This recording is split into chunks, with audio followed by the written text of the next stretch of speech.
Help! A woman's cry attracted the pack members around the area. They were terrified to see two figures falling from the high cliff. They recognized the two figures. One of them was Sofia, the former's alpha mate, and the other was Charlotte, the current alpha's mate. Both of them plunged toward the sea below the cliff. Charlotte felt the cold sea water enveloping her body, and she nearly drowned due to swallowing the seawater. Luckily, pack members began to rescue them. Hayden, who was patrolling around the area, naturally heard the cries too. He quickly went to the scene and saw Sofia, who was bleeding profusely. "Charlotte, I know you are jealous of my relationship with Hayden, but there really is nothing going on between us. Why did you push me off the cliff?" Sofia's weak voice sounded before she passed out.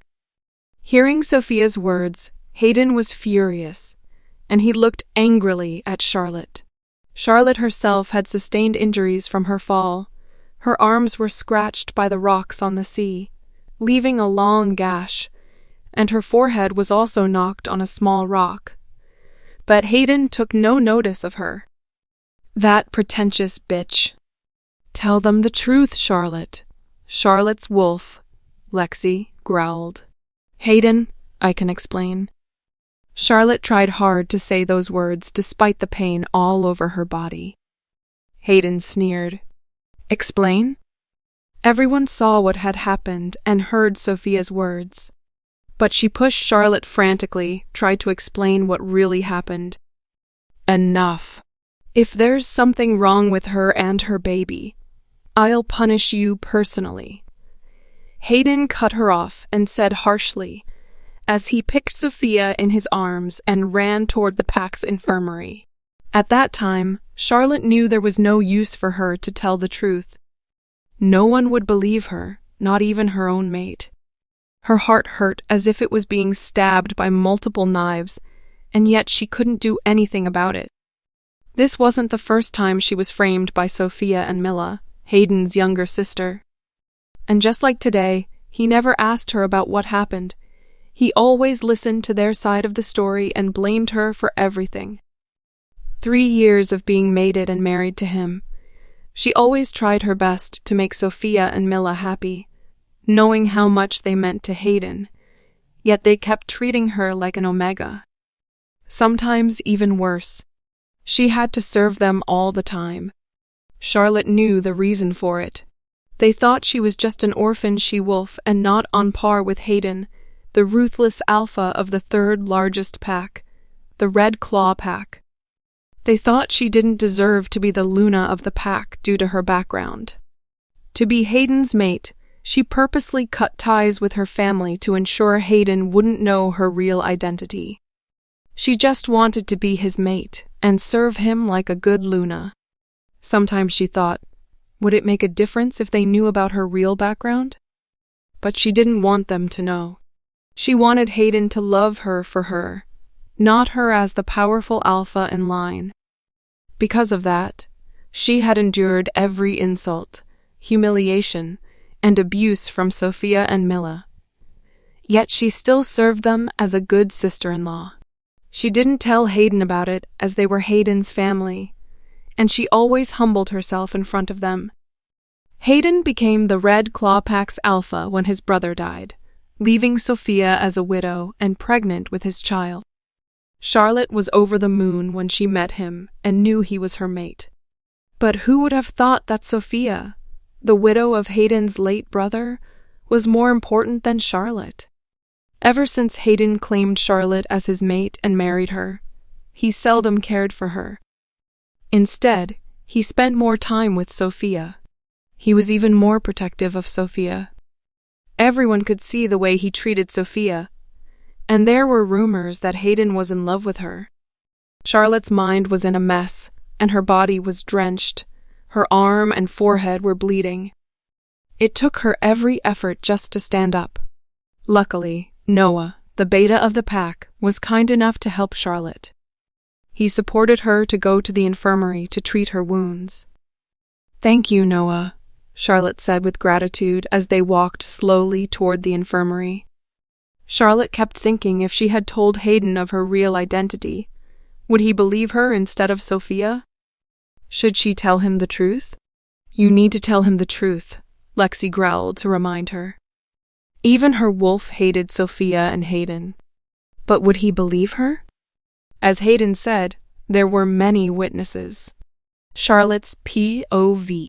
Hayden's cold gaze froze me in my spot. It didn't help that I was still drenched, and the cold on my body hadn't subsided.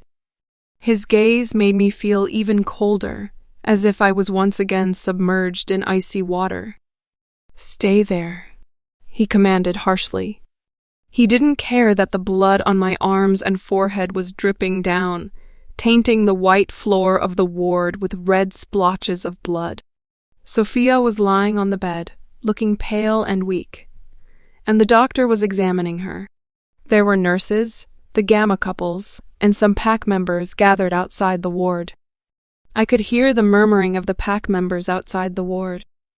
I can't believe the Luna dared to push Sofia down the cliff. Who would have thought that she was so heartless? Isn't it obvious that she was jealous? The Alpha favors Sofia more than the Luna. She must have thought Sofia was a threat and wanted to kill her. Hearing their hurtful remarks and looking at the accusing gazes of everyone in the room, I felt myself going pale. I clenched my t-shirt tightly and bit my lips. It hurt. I'm sorry, but we couldn't save your baby, the doctor said after checking and putting Sofia on the drip. The doctor's words seemed to be like a death sentence to me. Sofia began crying hysterically. Why? Why must this happen to me? I've lost my mate, and now I lost the only gift he left me. I've lost our baby. Sofia's wail was very heartbreaking. If I didn't know the truth, I might even be moved to tears by her performance of being a heartbroken widow who had lost her child. Charlotte, Hayden's sister, Milla, suddenly approached me and raised her hand high, giving me a slap on the cheek. I wasn't expecting it and couldn't stop her or dodge it. My mate just looked at us coldly with no intention of stopping his sister. Are you happy now? She glared at me. You have killed her baby. You are very vicious for pushing her off the cliff. Kneel and apologize to her. I looked at Hayden and tried to explain. Hayden, I can explain. Hayden sneered. What can you explain? That you viciously pushed her off the cliff and jumped with her so everyone thinks that you were also a victim? But she pushed herself down the cliff and pulled me along. I tried to explain what really happened frantically. Do you think everyone is stupid and blind? Why would Sofia jump off the cliff when it's dangerous for her condition? Hayden snarled. But I really didn't push her. I kept trying to defend myself and told him the truth. Enough, Hayden roared, and his alpha aura rolled off his body, making everyone, including me, cower in fear. Stop lying and trying to slander Sofia. You have killed my brother's baby. Kneel and apologize to Sofia, just like Milla had said, he said coldly. His words made me freeze in my spot again. Why wouldn't he believe me? Why would he believe someone else's words but not his mate's? Was it true that he was in love with Sofia? I didn't even want to apologize to Sofia, much less kneel. For my mate to ask me to do those two things was humiliating. And it angered me. I'm not going to kneel or apologize. I didn't do anything wrong, I growled. If you don't kneel and apologize, I will dissolve our matebond, he said indifferently. I froze again. He would terminate our mateship because of Sofia? Bastard, Lexi growled. Hayden, you are too much. I yelled at him. I'm the Luna of the pack, and I will never kneel in front of anyone. And no one can force me to. It's in the pack's rule. The pack's rules? Hayden snorted. I straightened my back and lifted my chin. It stated that no one can force a Luna to kneel or apologize for something she didn't do. To my surprise, Hayden laughed. Charlotte, Do you think, as the Luna of the pack, you can do anything freely and not apologize for your wrongdoings? He mocked me. It seems to me you have been abusing your power as the Luna of the pack. He stood up and came to stand before me. Reaching out his hand, he pinched my chin forcefully. And to let you know, I was the one who made those rules. And as the maker of the rules, I am now telling you to kneel and apologize to Sofia, he snarled. From the corners of my eyes, I saw Milla had a gleeful expression, and Sofia had a triumphant smile. You believe someone else's words rather than your mate? I, stupidly, still thought that I could make him believe me instead of that bitch, Sofia. Enough, Charlotte. No matter how many times you tried to deny it, the evidence is clear. Everyone saw what you did. He released my chin forcefully, and I staggered back a few steps from the force. You really don't believe me? I felt my heart turning cold. There really was no use in defending myself now. I looked at Sofia and saw her looking weak and pitiful once again, with tears streaming down her face. Hey, Sofia really was a good actress. I don't like to repeat my words, Charlotte. Kneel and apologize, or I'll break our matebond and divorce you, Hayden said coldly. I will never kneel or apologize for something I didn't do, I said stubbornly, and left the hospital without turning to look at Sofia, Milla, or even Hayden. Charlotte! Hayden roared out my name, but I ignored him and kept walking toward the pack's main house, where I lived with Hayden as the alpha and Luna of the pack. Just as I stepped into the hall, I heard the screech of a car. I turned around to see a fuming Hayden. Charlotte, are you still unwilling to kneel and apologize? He asked with narrowed eyes. I've told you before. I won't kneel or apologize for something I didn't do, I told him coldly. Guards, he yelled before I could say anything further. 2 guards appeared out of nowhere and seized my arms. Make her kneel, Hayden commanded. Charlotte's POV. My eyes widened in disbelief. I couldn't believe that Hayden would do this to his own mate. I struggled as the guards pulled me toward the door. Once outside, they pushed down my shoulders. As a future alpha, my strength was not ordinary. I could withstand their forces and kept standing upright. Hayden was looking at me with cold eyes and not saying anything. Seeing that the guards could not make me kneel, he came to us and kicked the back of my knees. I was shocked and wasn't prepared for it. My knees buckled under me, and he successfully made me kneel on the ground with his kick. Kneel here and think of what you have done, he said coldly, before telling the guards to ensure I kept kneeling. He then turned around and entered the house once again, slamming the door shut behind him. The guards kept their hands on my shoulders, pushing me down and disabling me to stand up. This was the first time in my life I felt so humiliated, and the one who humiliated me was my own mate. I felt rage course through every nerve of my body. I couldn't believe my mate was so heartless. Fucking bastard, Lexi cursed. I agreed with her. Hayden was a fucking bastard. The wind blowing strongly around me didn't help. I felt so cold that my body shivered until my teeth chattered. I hadn't changed from my wet clothes, and my wounds hadn't been cleaned and bandaged. After Goddess knew how many hours of kneeling, Hayden finally came out. Hayden, I still had hopes that he would listen to me, but his next words wiped away all my hopes. Have you thought about what you have done? Are you ready to apologize to Sofia? He cut off my words coldly. Hayden, is this how you treat your mate? I asked through gritted teeth.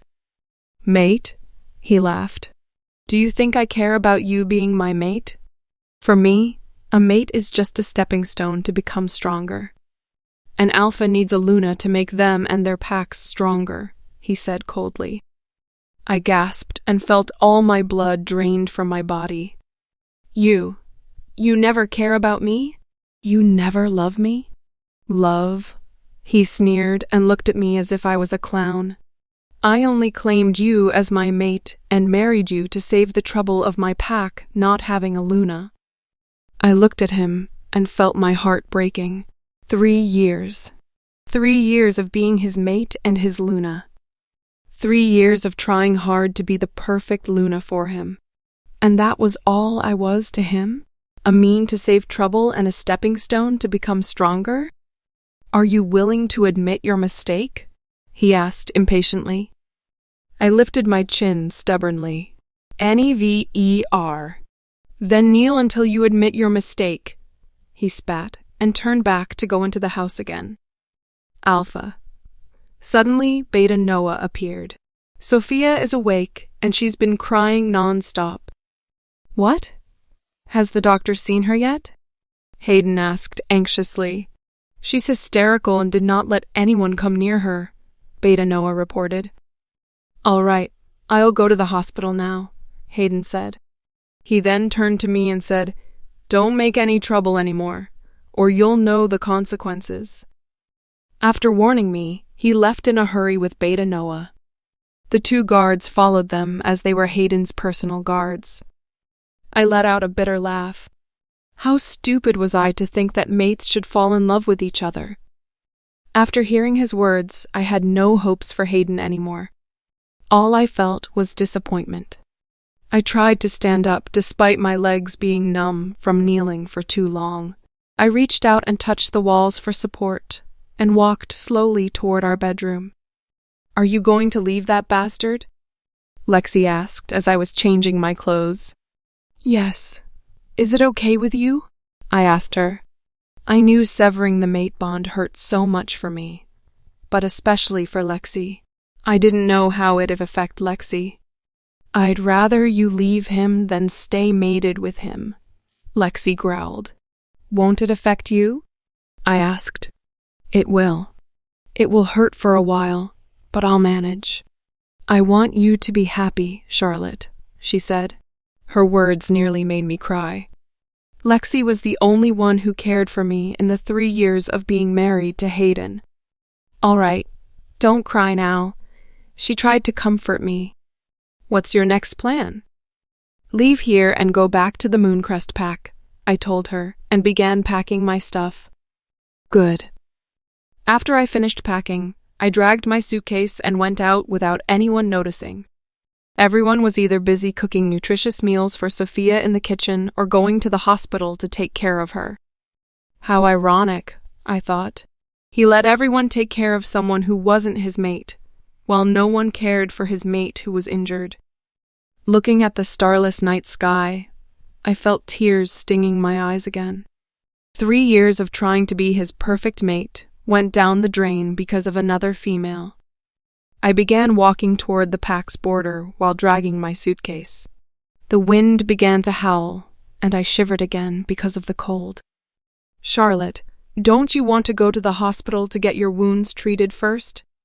Lexi asked anxiously. And meet those bitches? No, thank you, I answered, and Lexi stopped talking.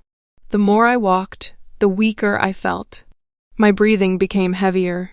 My wounds began to throb, and I felt my vision begin to blur. Charlotte, let's go to the hospital first, Lexi's anxious voice sounded in my mind.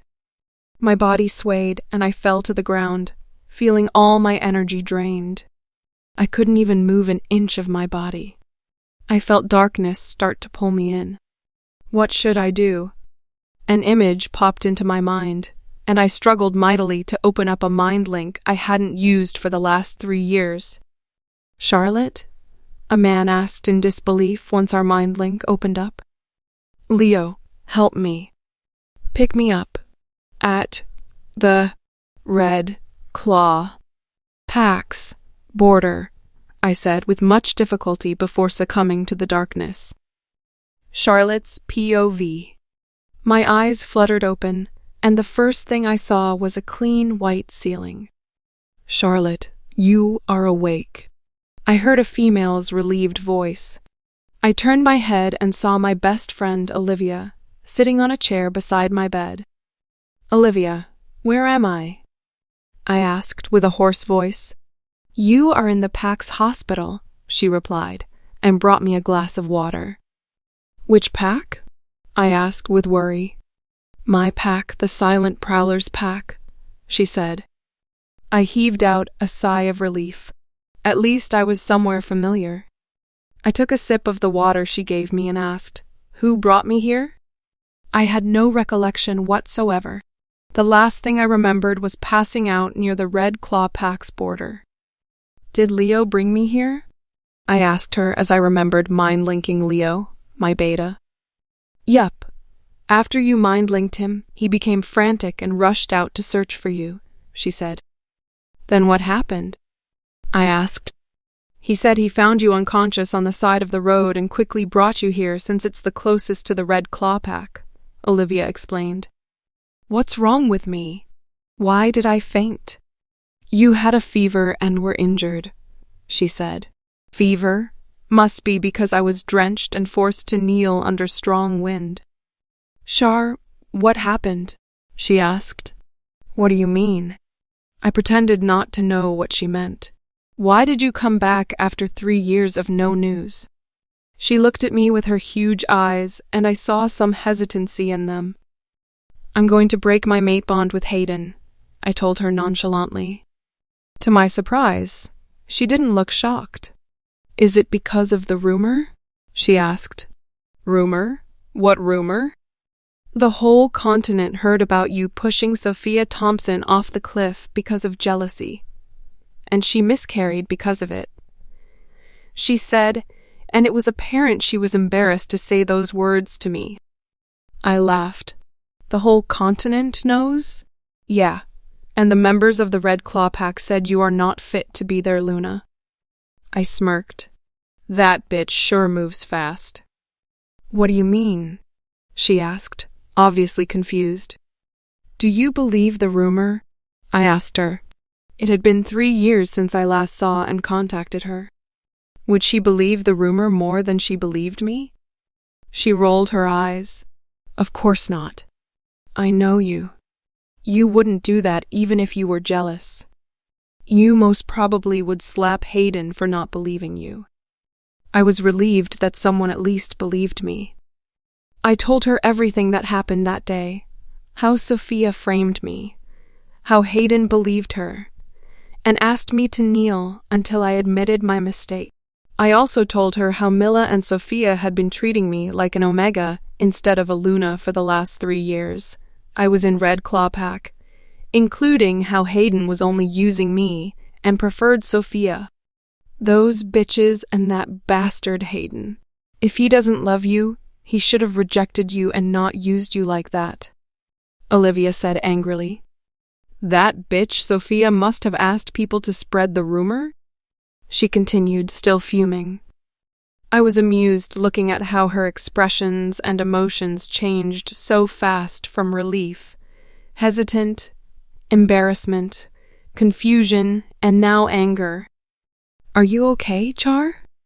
she asked with concern. "I'm fine. Don't worry about me," I assured her. "Are you really going to break your mate bond with Hayden?" She looked at me as if she didn't believe I could do it. "You don't believe that I can do it?" I feigned shock. "It's not that," she said embarrassedly.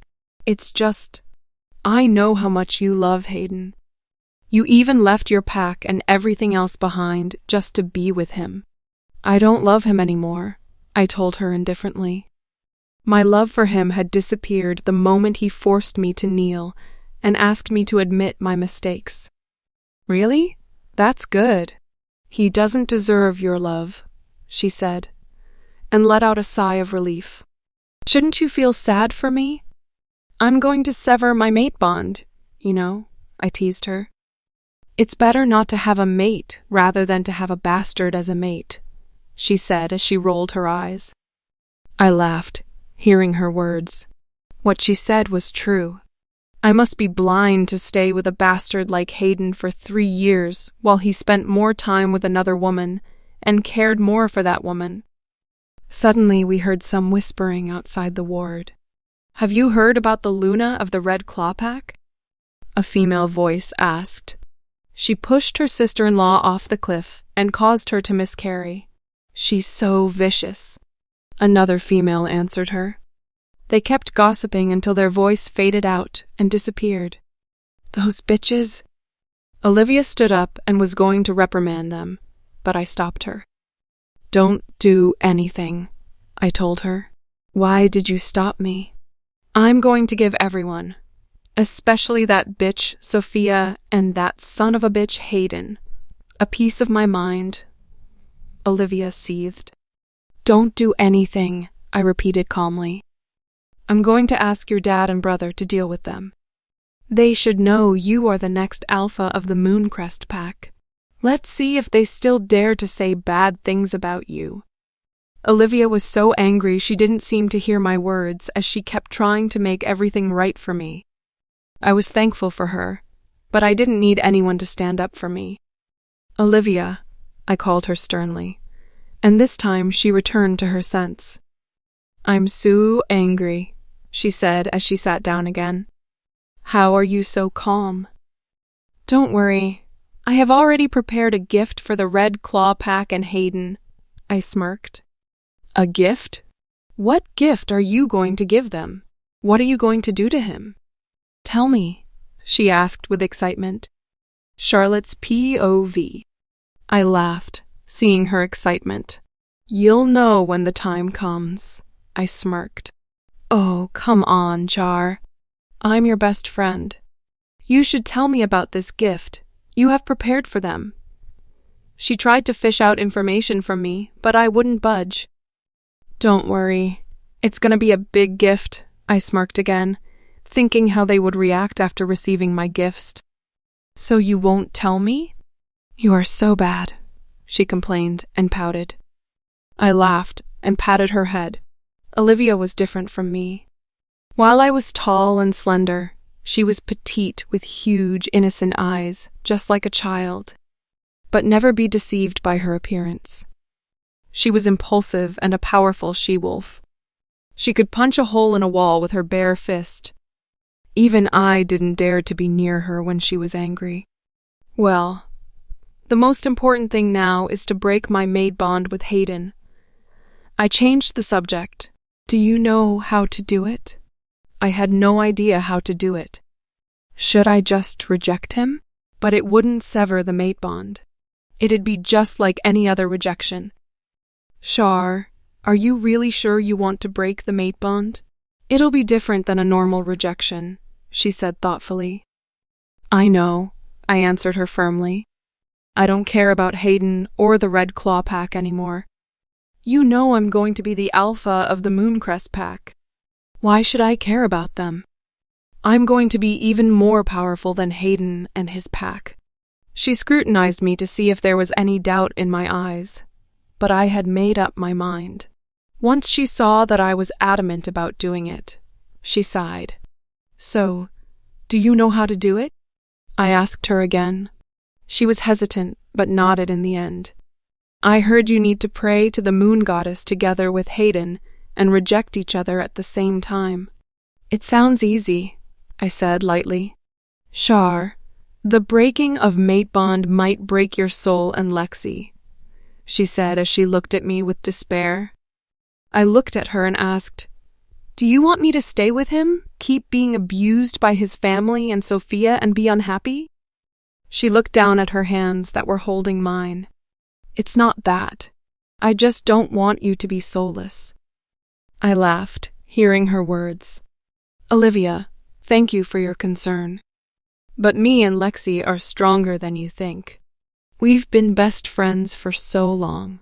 Do you think I'll become weak after a simple rejection? She finally looked at me, and her eyes finally twinkled with excitement. You are right. You are the most powerful she-wolf I've ever known. I can't wait for that bastard Hayden's reaction when he knows you are the alpha of the second strongest pack. She giggled. All right. I'm feeling better now. My fever has subsided, and my injuries have all healed. I want to be discharged and return to the Red Claw Pack to tell Hayden of my decision. I told her. Okay, stay here. I'll get the paperwork done, she said, and went out to help with my discharge paper. I smiled as I looked at her back. I was lucky to have a friend like Olivia. Once alone at the ward, I sighed again. Lexi, did you hear what Olivia said? I asked my wolf. Should I really break the mate bond with Hayden? Of course you should. He's a bastard, Lexi growled. But you heard what Olivia said. The process might break you. It wasn't that I didn't want to break my mate bond, but I was thinking about Lexi. Don't worry about me, Charlotte. Even if I break, I'll get back up in no time, Lexi assured me. Are you sure? I asked her. I didn't want her to break because of me. Positive. And don't think of not breaking up with Hayden, she growled again. Okay then. We'll go through the heartbreak together, I told her. Of course we will. Hayden and his damn wolf won't be able to break us, Lexi snorted arrogantly, which made me laugh, and my heart felt lighter. After some time, Olivia came back with a nurse.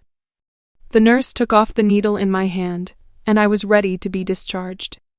Char, do you need me to drive you to the Red Claw Pack? Olivia asked with concern. I rubbed her head and smiled. No. This is something that I must do alone. Okay. Remember to contact me if they make it difficult for you, Olivia said. I laughed again. Olivia was too cute. She kept worrying about me, though it was nice to be cared for, but I didn't need it this time. Remember, I don't love Hayden anymore, and I'm an alpha. If they do something to me, I'll fight back, I reminded her and winked. Finally, Olivia sighed with relief and smiled brightly. You are right. If they bully you, just show them your true self. We chatted as we went to the car park and parted ways. I got into a cheap black car I had bought to conceal my true wealth and showed Hayden that I didn't become his mate for his money, and drove to the Red Claw Pack. The moment I got off the car, I felt many eyes looking at me. I even heard them ridiculing me. Look at her. How could she be so shameless to return to the pack? Hayden's POV. I watched Charlotte's back as she walked out of my study and fell into silence. I was stunned, and it took me quite a while to register what just happened. Charlotte had just walked in, spoke her mind, and left in less than 10 seconds. And what did she say? She was going to wait for me tomorrow night when the moon rise at the moon goddess's altar to break our mate bond, and she didn't want anything from our divorce? I sneered. She was just an orphan who had no one and nothing, and had been dependent on me for the last 3 years. Everything she had was given by me or bought with the money I gave her. What gave her the confidence to say that she didn't want any compensation for our divorce? And all she wanted was to be free of me and the Red Claw Pack? How ridiculous of her. Suddenly I heard Noah clear his throat. Alpha, shall I ask someone to pack Luna's things and prepare for tomorrow night's ceremony? I looked at him as if he was a clown. Did he really believe that Charlotte would have the heart to go through the ceremony and break our mate bond? Charlotte had loved me with all her heart since we first met. She was timid, meek, and shy, and always tried her best to make me happy. There was no way for her to be able to terminate our mateship. Do you believe she would be able to leave me? I asked with a raised eyebrow. Noah didn't answer my question, but it looked like he believed her. Forget it, I waved my hand. Don't bother with it. She wouldn't have the courage to break off her relationship with me. But she seemed to have made up her mind and seemed resolute about her decision, Noah said. I rolled my eyes. She's just pretending and throwing a tantrum because I made her kneel and asked her to apologize. If you said so, he said before leaving me alone. His words irked me. What did he mean by if I said so? Hayden, this is all your fault, my wolf, Rhett suddenly growled. And why is this my fault? I asked lightly. You were the one who first mentioned the issue, Rhett kept growling. I snorted. You still want someone as vicious as her to be your mate? I don't believe she did it, Rhett said. Rhett was very protective of our mate. Well, it was in his nature to do so. You don't believe it? Many people saw what happened, and Sofia said it herself, I snorted. And you believe Sofia? Rhett asked. What? You think she jumped off the cliff by herself? Why would she do that? She loved her baby. Why would she endanger herself and kill her baby? I tried to make Rhett see the truth and not be biased. Charlotte was right. You treated your mate in contempt, yet you treated someone else lovingly. You even trusted Sofia more than your own mate. It isn't a wonder she is adamant about breaking the mate bond. But Hayden, if you break your mate bond, it will hurt you, and I won't talk to you anymore, Rhett growled and threatened me. At the mention of how terminating the mateship would hurt me, I became restless. I knew breaking the mate bond was different than rejection. It would hurt like hell, but I still didn't believe Charlotte would be brave enough to separate herself from me. Rhett, you know why I have to protect Sofia. I sighed and changed the subject. Rhett snorted but didn't say anything. Sofia is my brother's widow. You know how much I love my brother. He was the one person closest to me. He stood up for me many times when I was bullied. Taking care of his widow, Sofia, is the least I could do for him now that he is no longer around, I reminded Rhett. And you think that justified your action of treating your mate indifferently? I massaged my temple because of the headache coming from Rhett's questions. You know why I claimed Charlotte as my mate, I told him. Just because you don't love her doesn't mean you can treat her coldly, Rhett snorted. I always treated her nicely. She was never short of anything all this time, I reminded him. You are the only alpha who treated another she-wolf better than your own mate, Rhett growled. Enough, Rhett. The only reason I took her as my mate was to make the pack stronger, and also because you wanted me to. So shut your mouth when you know it was partly because of you. I had no patience to talk to him anymore. Was it wrong for me to take a mate to strengthen myself and the pack? An alpha and a pack without a Luna would get weaker and weaker, and that wasn't something I wanted. My goal was to make my pack strong, and I had achieved it. The Red Claw pack was now the third strongest pack in the whole world. Just remember, if you sever the mate bond with Charlotte, I'll never speak to you again. He growled one last time before sulking in the corner of my mind. I leaned back on my chair and thought about Charlotte's words again. Noah was right. She seemed committed in breaking our mate bond. Her indifference and cold gaze somewhat made me feel uncomfortable. As I was thinking about it, my gaze fell on a framed photo on my desk. It was a wedding photo of me and Charlotte. I didn't want to put it there, but Charlotte begged me, so I put it there just to stop dealing with her constant annoying begging. In the photo, I was looking straight at the camera coldly, while Charlotte was looking at me with a loving gaze and smile. I snorted again. There was no way she would go through the ceremony tomorrow. She loved me too much to leave me. Suddenly, I heard a knock on the door. Come in, I said, and Sofia appeared.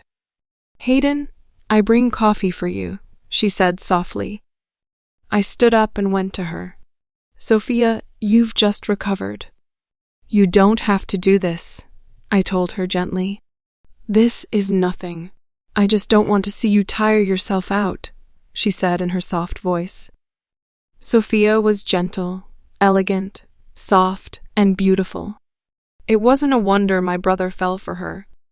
With her temperament and appearance, she was the perfect example of a woman who needed to be protected. Thank you. I took the cup of coffee from her and placed it on the desk. Are you busy? She asked and looked at me with a gentle gaze. Yeah, I have tons of paperwork to do, I told her. All right, I'll let you get back to it. Don't work too hard, she reminded me and left. I returned to my seat and took a sip of the coffee, but then put the cup back on the desk. The coffee didn't taste as good as what Charlotte used to make for me, I thought. I frowned. What the heck was I thinking? I never cared about it before. Why did I think about her now? It must be because she threatened me to break the matebond. Let's see if she could still pretend tomorrow, I sneered again. Charlotte's POV. The moment I said those words and left Hayden, I felt a mixture of emotions: sadness, heartbreak, and pain. Yet there was also a rare sense of relief. As I left the red claw pack, I saw a familiar figure standing not too far from me, as if he was waiting for me. The closer I got to the figure, I realized it was my dad. My memories of what I had done to him came back to me in a rush. I stubbornly left him and my pack for Hayden, and cut off my ties with him for 3 whole years. But despite his objections, there he was waiting for me. Charlotte, my good daughter, he said gently, and opened up his arms. Looking at him, still accepting me even though I had been a bad daughter to him, I felt all the grievances and resentment I had experienced explode, and all my defenses crumbled down. I ran the short distance separating us and threw myself at him. Dad, I sobbed. Charlotte's POV. Feeling the familiar warmth of my dad's embrace, my tears fell hard from my eyes, like a dam that just broke. Dad, I sobbed brokenly. There, Dad is here now. Everything will be fine. Dad won't allow anyone to make you sad anymore, my dad said gently as he stroked my back. Hearing his words, I broke down even further. I thought he would blame me for going against him 3 years ago. But no, he was still the same dad who doted on me so much. Let's go home first, little Lottie. He used the nickname he had called me since I was small.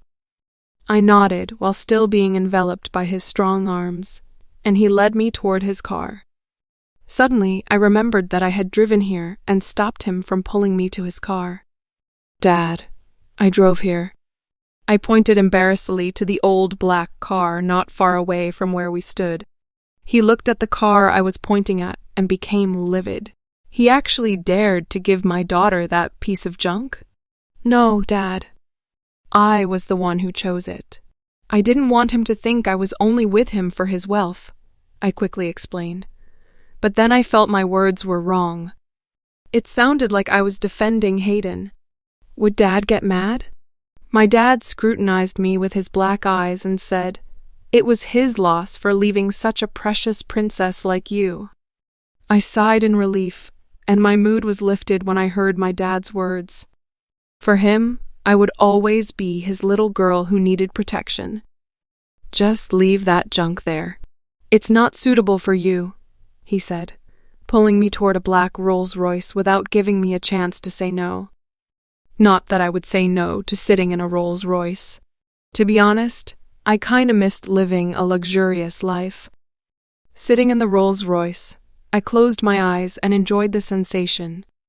The soft leather seat, the smell of expensive leather, and the smooth way the Rolls-Royce glided across the road were enough to lift the corners of my lips into a smile. We reached the Mooncrest Pack, and my dad led me to his studies straight away.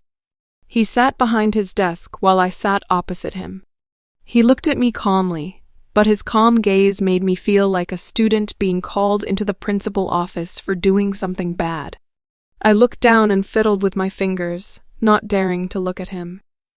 "Tell me what you've been through the past 3 years, Lottie," he said in a voice that brooked no argument. My head snapped up at his words.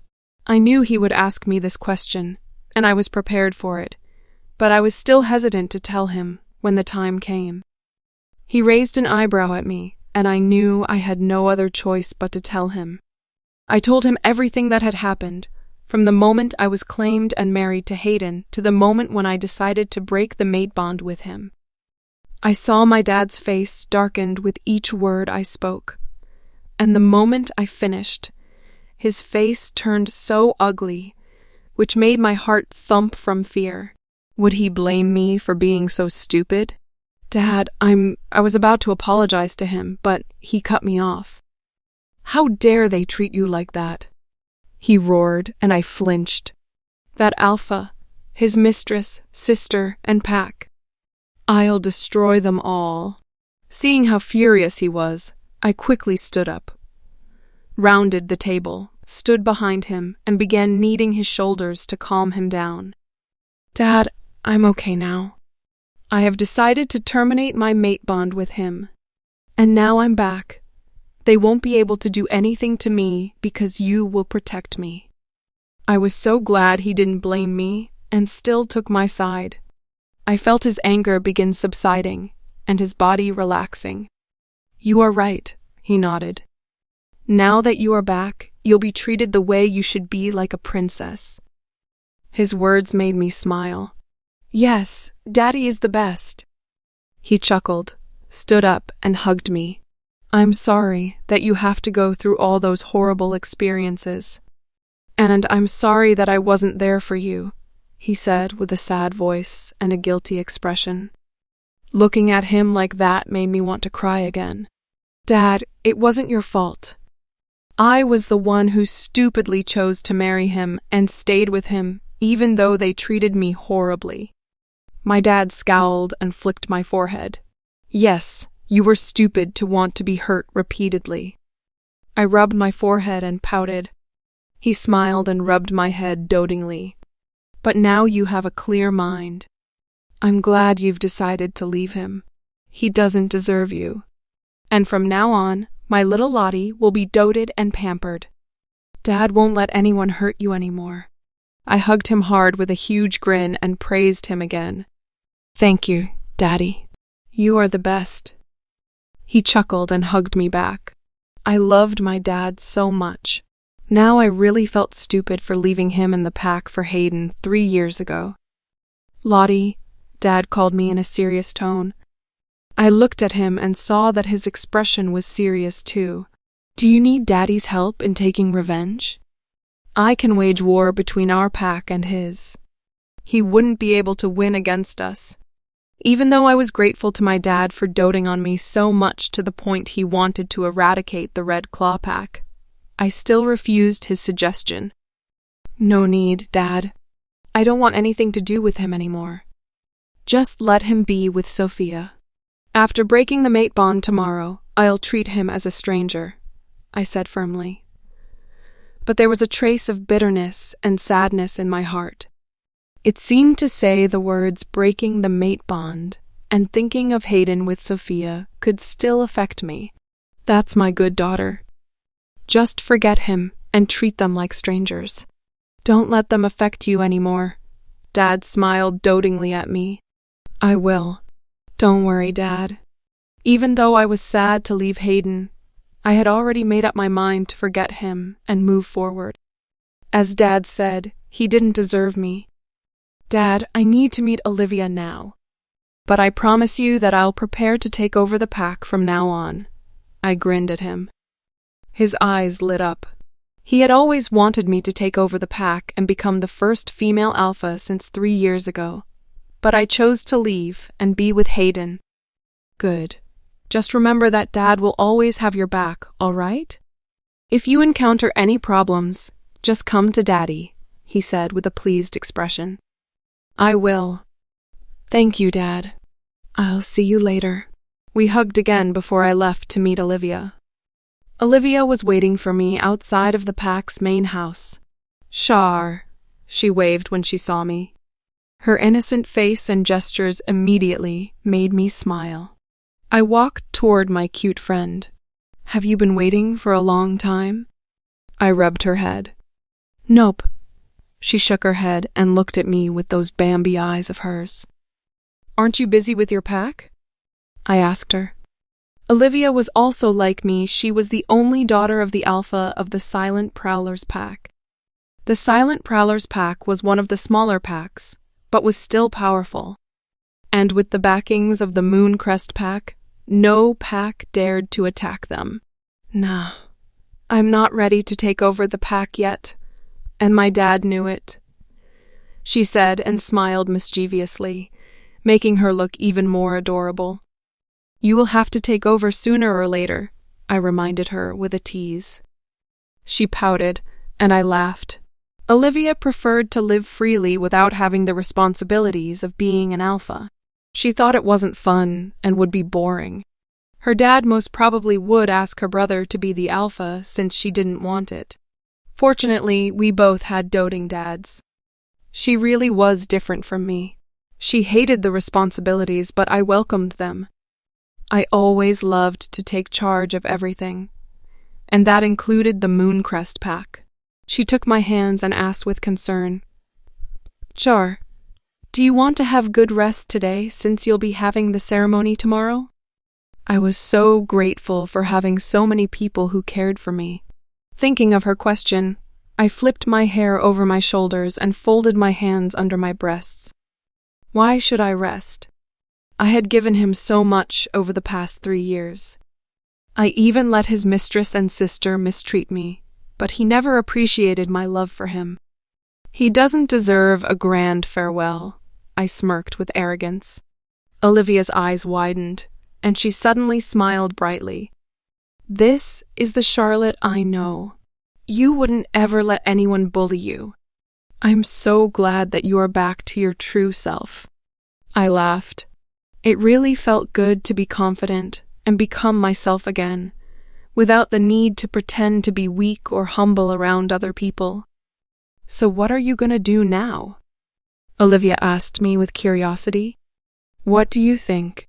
The most important thing for me right now is to learn as much as I can about the pack's matter, so I can become a great alpha for the Mooncrest pack. I was brimming with confidence and anticipation.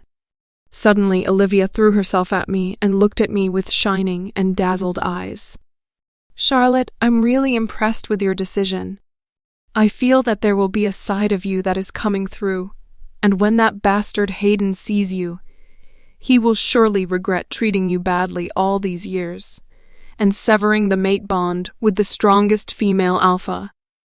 Olivia always could make me laugh. I will make sure for him to regret everything, I smirked. You go, girl. Olivia cheered for me and supported my decisions. Thank you, Livy. I called her with the nickname I had for her. I'm going shopping now. Do you want to come with me? Olivia asked. Nah, I'll have to pass this time.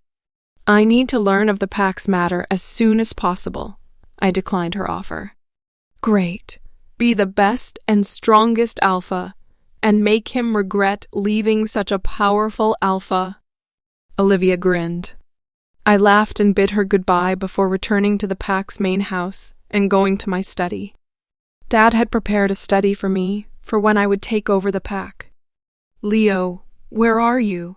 I mind-linked my beta.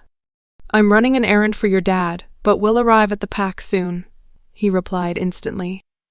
Come to my study as soon as you arrive, I instructed him.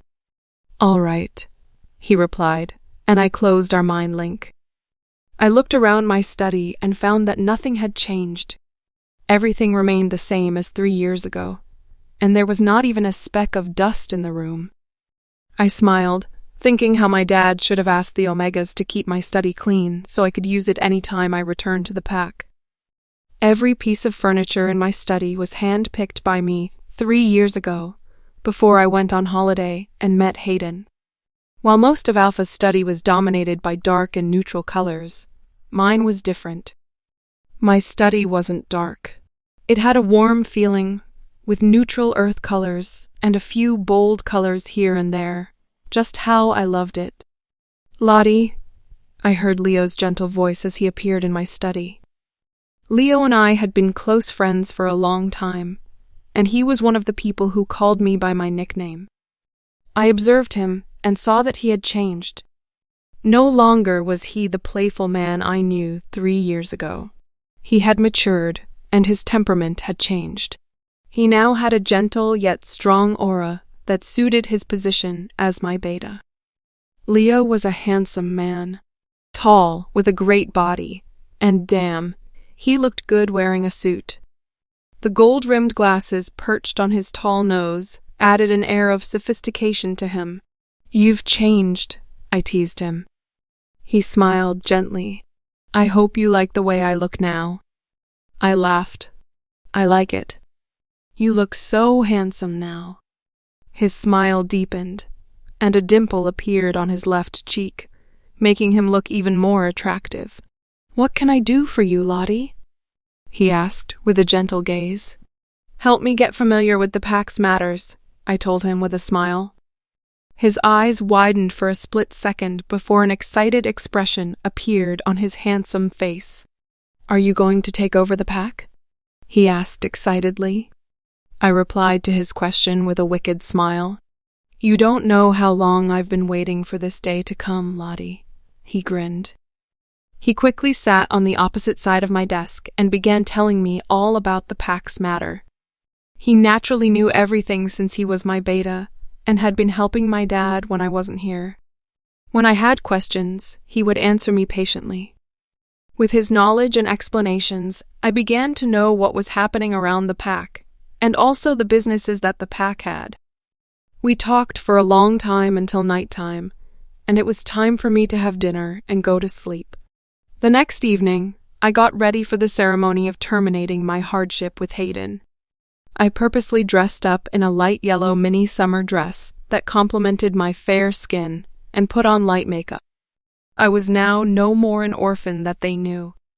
I was now the next alpha of the Mooncrest pack and had turned back into my old self. As I drove toward the moon goddess altar, I felt sadness in my heart again. No matter what, I had been in love with Hayden for 3 years and dedicated my life to him. It would be strange if I didn't feel any sadness. But I hardened my heart. He didn't deserve me.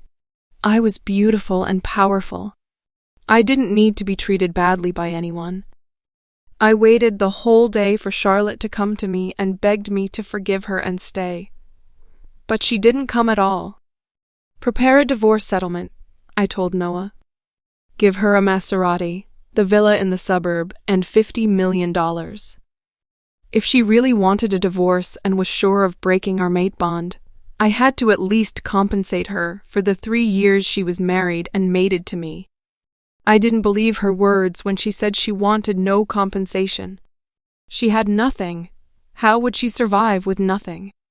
But was she really going to divorce me and sever our matebond? Thinking of the 3 years we spent together, all I could remember was the way her eyes lit up whenever she saw me, the way she served my every need patiently and happily, and how much she loved me. How could she bear to part with me? Was she still pretending to play hard to get, because I forced her to kneel and apologize to Sofia? But she deserved it. She was too cruel to Sofia. There was nothing going on between me and Sofia, but she got jealous. Even if she was jealous, she had no reason to try to kill Sofia or my dead brother's baby. These thoughts had occupied my mind since Charlotte asked to terminate our matebond. Her words kept playing repeatedly in my mind like a broken record. And to be honest, I had an indescribable feeling about it. "Alpha Hayden, I've been waiting more than 15 minutes for you here at the moon goddess altar. Don't tell me the mighty alpha of the Red Claw pack is going to go back on his words for divorcing and severing the mate bond with me." Suddenly, I heard Charlotte's cold voice through the mind link. Her cold voice, mocking words, and the way she called me Alpha Hayden instead of the usual Hayden annoyed and infuriated me. Was it already the time? I glanced at the clock on the wall and realized I was already 10 minutes late. I took the divorce settlement Noah had drafted and briefly glanced through it to ensure he had written down everything I had asked him to. Once I was sure, I stood up and walked toward the moon goddess altar. "Hayden, you asshole," Rhett growled. "Why am I the asshole?" "It's her who is headstrong for a divorce and unmating," I replied in irritation. "If you didn't bring it up first, would she want it?" Rhett kept growling at me. Rhett's words made me realize I was indeed the one who asked for it. She could kneel and apologize to Sofia instead of doing this, I snorted. She didn't do it. You are blinded by that bitch, Sofia. Rhett yelled at me. Say one more bad word about Sofia, and I'll put a wall between us, I growled. Even though I wasn't in love with Sofia, I wouldn't let anyone talk badly about the woman my brother loved. You are a fucking moron. You'll regret this. Rhett yelled at me again. I ignored him and kept walking toward the moon goddess altar with the divorce agreement in my hand. When I reached my destination, I was surprised to see Charlotte. She looked different than her usual self. She looked gorgeous. I didn't know why, but her gorgeous appearance upset me. Are you sure you want to do this? Have you thought it through? There will be no turning back once we do it, I told her, still thinking she would come to her senses. I have made my decision.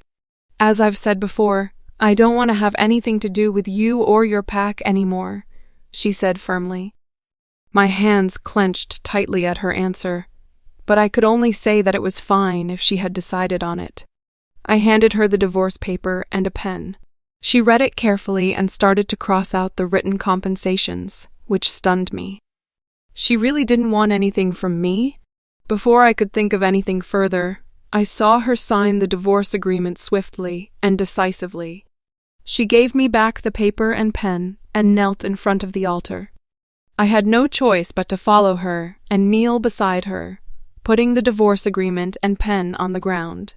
I saw her start to pray, and I followed suit, praying to the moon goddess and asking her to release us from our matebond. The statue of the moon goddess glowed brightly, indicating that our prayers were answered. We both stood up and faced each other, knowing it was time for the last step, rejecting each other as mates. I pursed my lips, somehow not wanting to say those words, but Charlotte said the rejection words without hesitation.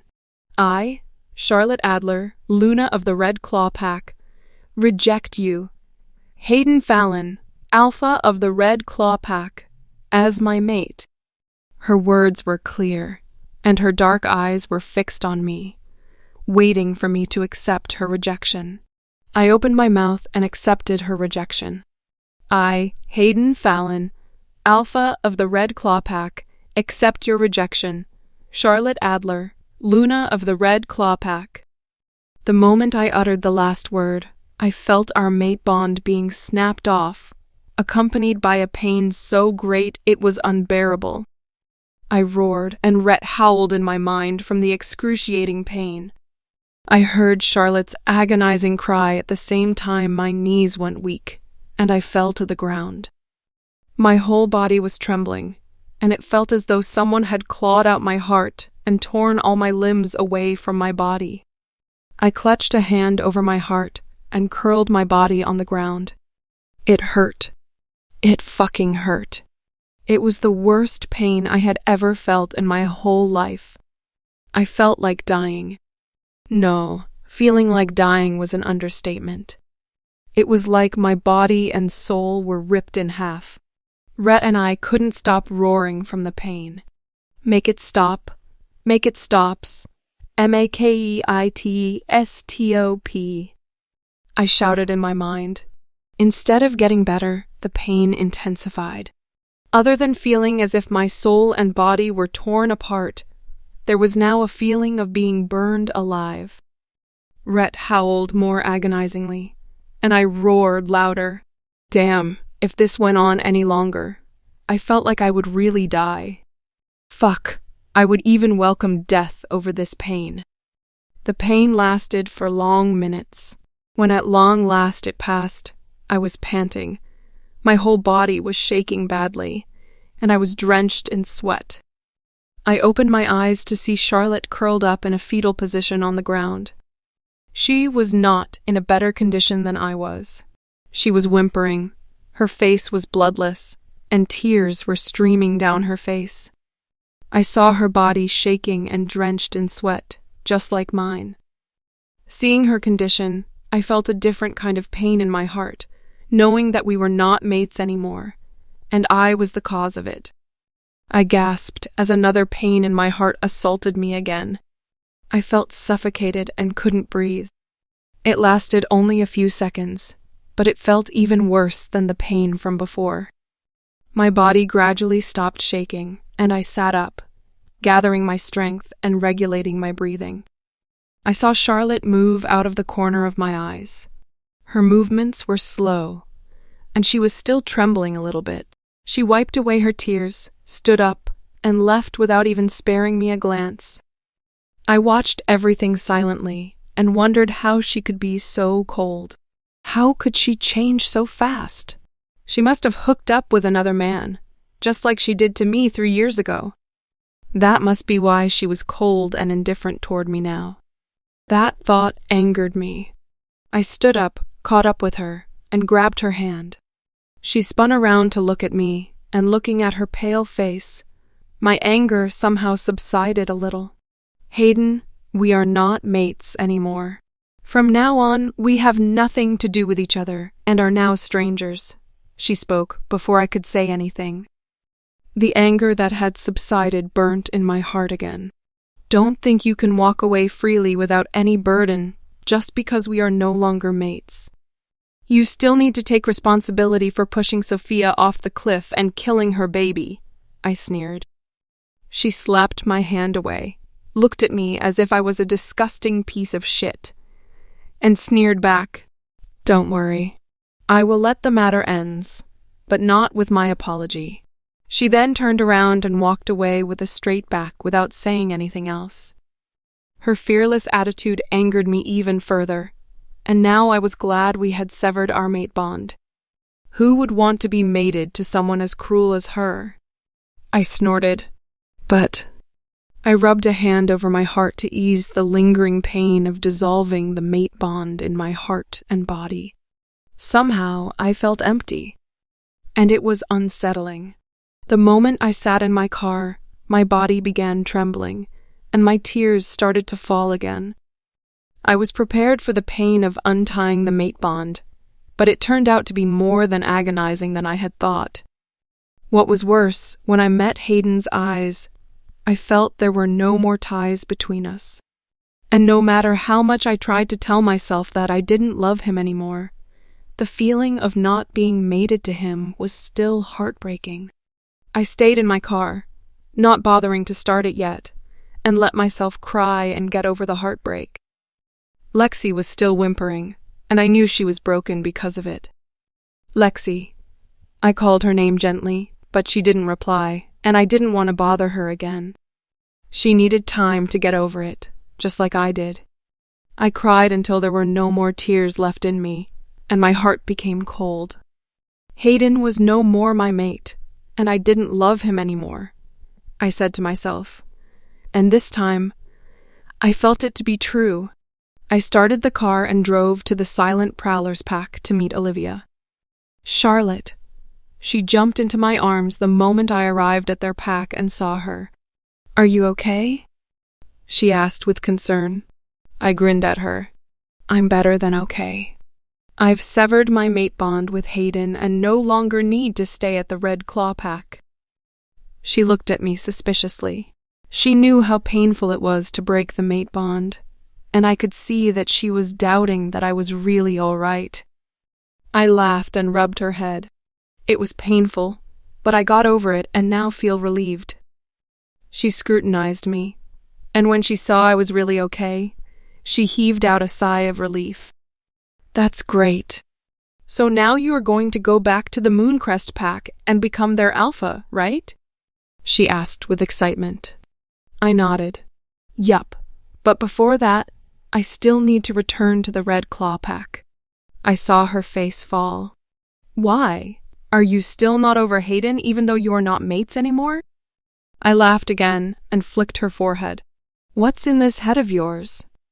I won't ever fall in love with someone who is not my mate. Especially not with a bastard like Hayden. Then why are you going back there?" she complained. It was apparent she didn't want me to have any contact with Hayden and his pack. My lips curled up into a wicked smile. Remember the gift I told you I'd prepared for them? Her eyes lit up, took my arm and shook it, acting like a spoiled child. Tell me about the gift. I'm your best friend. You should at least give me a hint about it. I leaned over and whispered some words in her ears.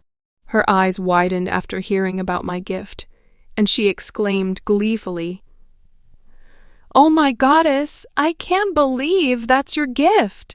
I wonder how they will react when you hand them the gift.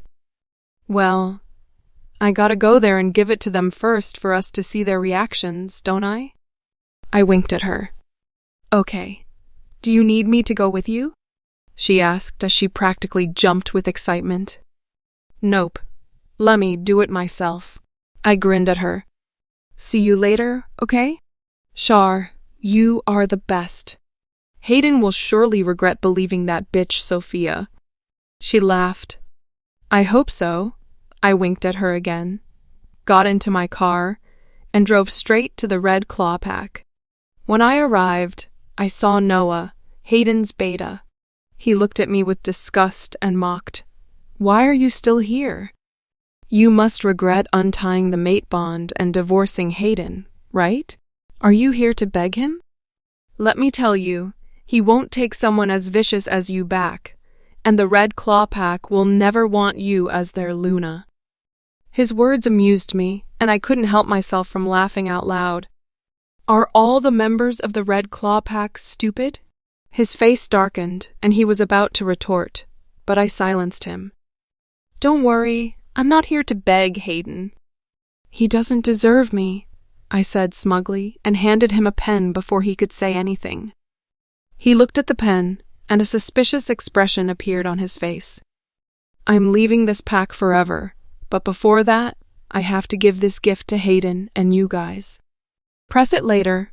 I pointed to a small circular button. You guys asked me to be responsible for pushing Sofia off the cliff, right? That's a recording of my explanation. I flipped my hair over my shoulder arrogantly and turned to leave without waiting for him to answer. When Sofia asked me to meet her at the cliff, I knew she was scheming something, and I was prepared for it. I bought a recording pen and recorded our conversation. Fortunately, the pen was waterproof and water-resistant, and it wasn't destroyed when we fell into the water. I smirked as I drove back to the Mooncrest Pack. I couldn't wait to see Hayden's and the Red Claw Pack's members' reactions when they knew that everything was directed by Sofia. Sofia's POV. Sofia, Charlotte has broken her mate bond with Hayden and left the Red Claw Pack forever. I heard she won't be coming back anymore. A she-wolf who was close to me said, My heart started pounding due to happiness. Are you sure? I'm positive. I heard they went through the process of breaking the bond during Moonrose, the she-wolf said with confidence. My heart was brimming with joy. It seemed like my plan to frame Charlotte had succeeded perfectly, and I had even gotten rid of the child, which was a burden for me. Now, the next obstacle was to be Hayden's chosen mate. I had to seduce Hayden and become the true Luna of the Red Claw Pack again. With happiness filling my heart, I walked confidently to the pack's doctor for my next checkup. It would be best if I could have a baby with Hayden. The doctor did the usual checkup, and I waited for the result. When the doctor returned with my result, his face didn't look too good. And somehow I had an ominous feeling in my heart. Doctor, what's wrong? I asked, and my voice was trembling without me noticing it. Sofia. The doctor seemed hesitant and reluctant to say whatever it was he needed to say, and my heart, which was pounding from happiness before, was now throbbing with fear. Doctor, please just tell me, I begged him. Sofia, the miscarriage you had before. He stopped and looked at me with sympathy. What about it? Tell me. What about it? I started to become anxious, and my voice rose a notch. Your miscarriage resulted in you no longer having the chance of possible future pregnancy. The doctor's words were like a knife stabbing my heart. No, it can't be possible. I shook my head frantically. You are lying. There must be something wrong with the result. It can't be right. I still need to get pregnant with Hayden's baby. I was hysterical and didn't care if the things I was saying at the moment. Sofia, the result is clear. I'm sorry. The doctor apologized and looked at me with pity. Why are you ARELYING? I shouted hysterically. It couldn't be happening. I got rid of the child so I could have a baby with Hayden. The doctor must be lying. I don't believe you. Check it again. I can't be infertile. CHECKITAGAIN. I kept shouting hysterically at the doctor. I tugged my hair and kept shaking my head. I didn't care about my image right now. All I cared about was to have a baby with Hayden, and this couldn't be happening. I was supposed to have my happy ending with Hayden. THISCANTBEHAPPENING. I shouted in my mind. I grabbed the doctor's shoulders and shook his body. CHECKITAGAIN. CHECKITAGAIN. Sofia. The doctor was about to say something, but was disturbed by the abrupt opening of the door. We both looked at the person who had entered and saw Hayden looking at me with a grim face. I saw Sofia's disheveled state, but I couldn't care less about it at this moment. Sofia, I heard from someone that you were the one who deliberately framed Charlotte so she would leave the pack. I told her coldly. I didn't tell her that it was Charlotte who gave Noah the evidence. Noah came to me this morning and gave me a pen. He said it was a gift from Charlotte and contained a recording of her confession. I sneered when I heard that it was about her confession. I thought she was a coward for not daring to confess straight to my face. I pressed the play button, expecting to hear her confession, but was shocked when I listened to the content of the recording. Even Noah was shocked to hear it. When I finished listening to the recording, I quickly took the pen with me, searched for Sofia, and found her at the doctor's office. What do you mean, Hayden? She stuttered. I took out the pen from my pocket and pressed the play button. The voices from the recording sounded immediately. Charlotte, do you think Hayden loves you? Sofia's voice sounded from the recording. Sofia, what do you mean? I'm Hayden's mate, and I'm the Luna of the pack, Charlotte replied. Sofia laughed in the recording. Do you think you are important to Hayden? Let me tell you something, Charlotte. I am the only woman he cares for, and I will prove it to you. Prove it to me?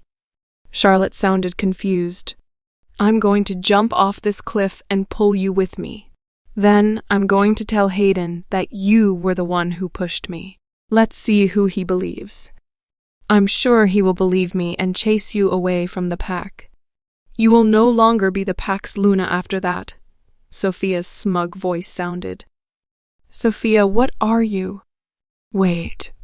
Sofia, Charlotte's panicked voice sounded. And the next thing that could be heard from the recording was Sofia's cry for help before splashing sounds sounded. We all knew what had happened after that. I pressed the button again to stop the recording from playing and looked at Sofia coldly. Hayden, it wasn't what it seemed. Sofia came to me and tried to hold my arms, but I dodged it. Hayden, the recording had been altered. It didn't record the words Charlotte said before I said all those things. Sofia looked at me, and her eyes turned red as if she'd been wronged.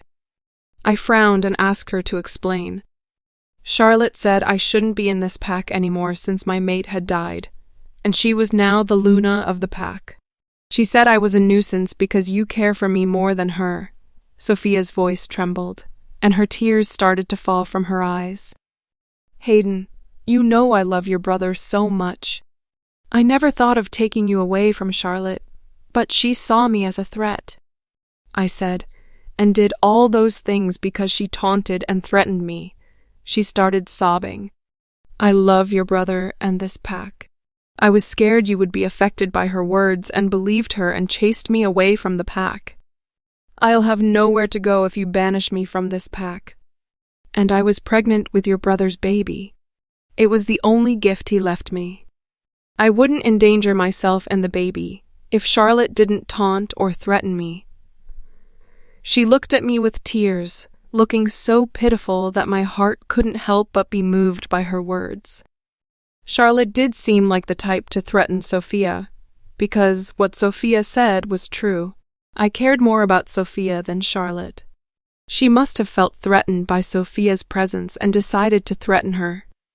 Sofia brushed her tears away and smiled sadly. I know I'm a burden for you. You have to care for me because of your brother and the baby I was carrying. But now I had lost the baby. Maybe Charlotte was right. I shouldn't be in this pack anymore. I will leave right now. She turned around to leave, but her body swayed just as she took 3 steps, and she dropped to the floor. Sofia! I caught her before she hit the floor and placed her on the bed. She looked so pale. This was all Charlotte's fault. She still dared to drive wedges between Sofia and me. Huh? I wouldn't let her go easily this time. Hayden, you stupid fuck. The evidence clearly shows that it was Sofia's fault, and you still believe her just because she acted pitiful? You are really a moron, Rhett yelled at me. I was about to retort to him when I heard Noah's voice through the mind link. Alpha, the pack knew about the recording. How? Noah had only given it to me this morning. Did Charlotte tell anyone else? That bitch.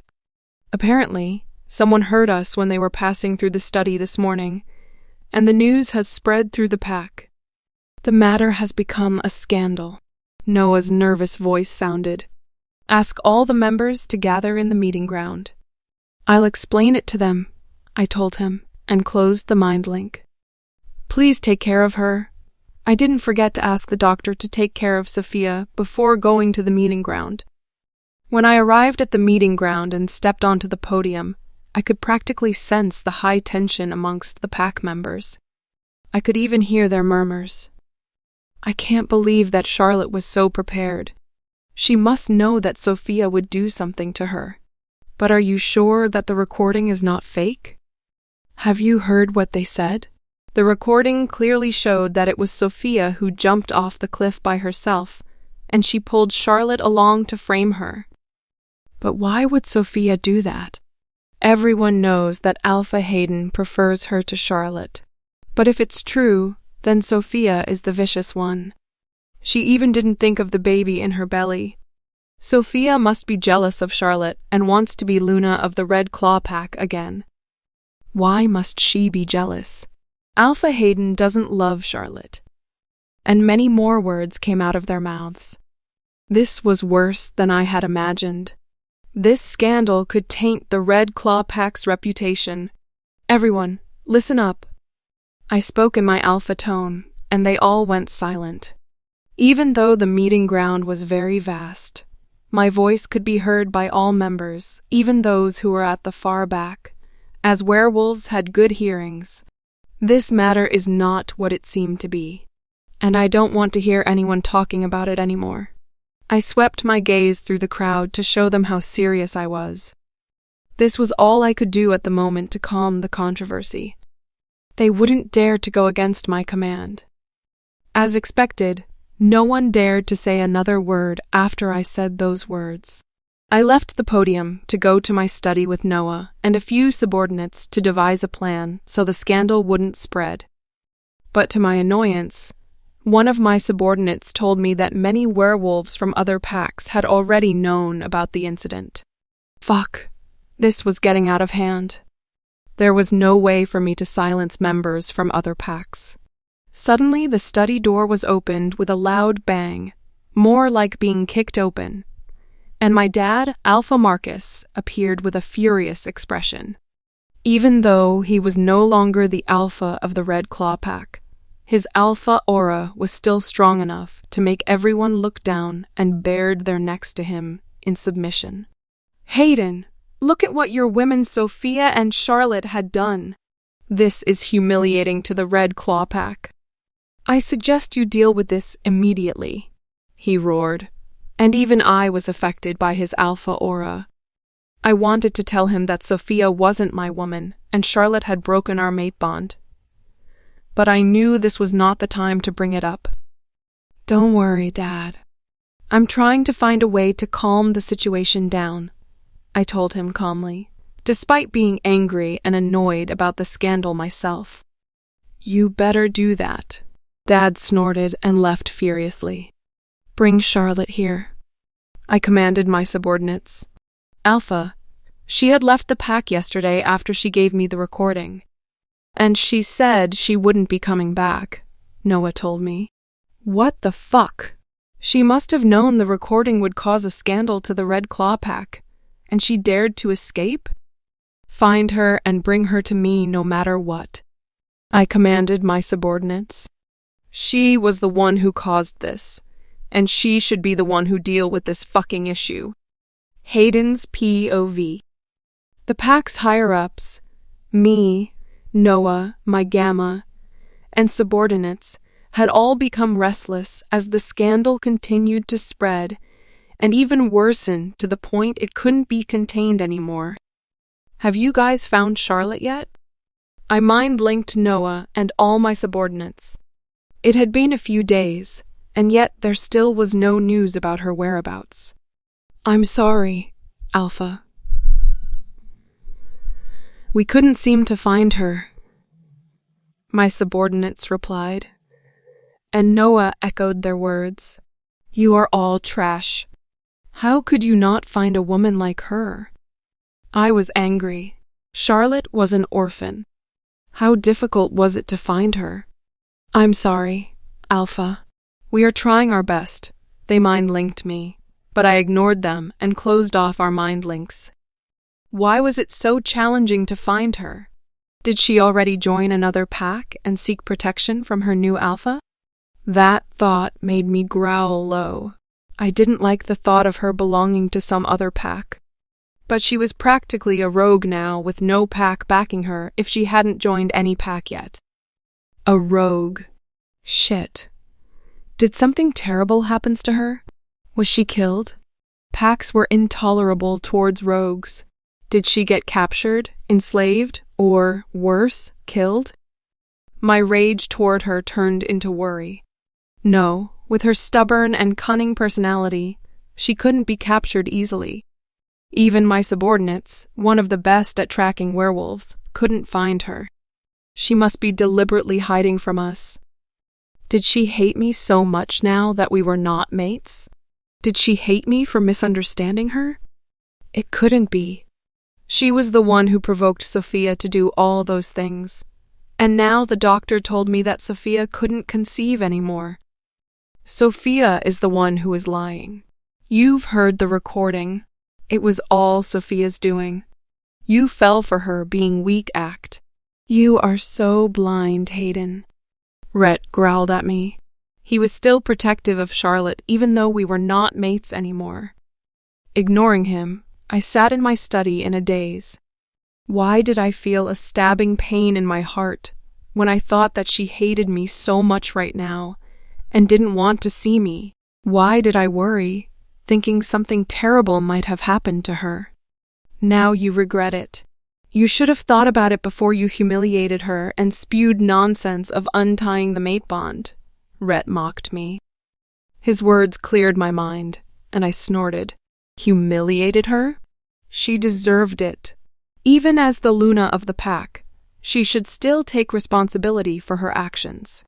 I was already being nice enough by giving her a choice, but she was so stubborn and preferred to break the mate bond. Giving her a choice? Did you even listen to yourself, Hayden? Asking her to kneel, apologize, divorce, and sever the mate bond is not a choice. You were practically forcing her to kneel and apologize, Rhett growled. I was so fucking tired of arguing about the same fucking topics with Rhett. Stop defending her. She's not our mate anymore. I yelled and pushed him to the back of my mind. not wanting him to irk me even further. Thinking that I was worried about Charlotte and feeling a stabbing pain in my heart because we couldn't find her a moment ago made me feel embarrassed, ashamed, and ridiculous. Why should I worry about her when she obviously didn't want anything to do with me anymore? I snorted.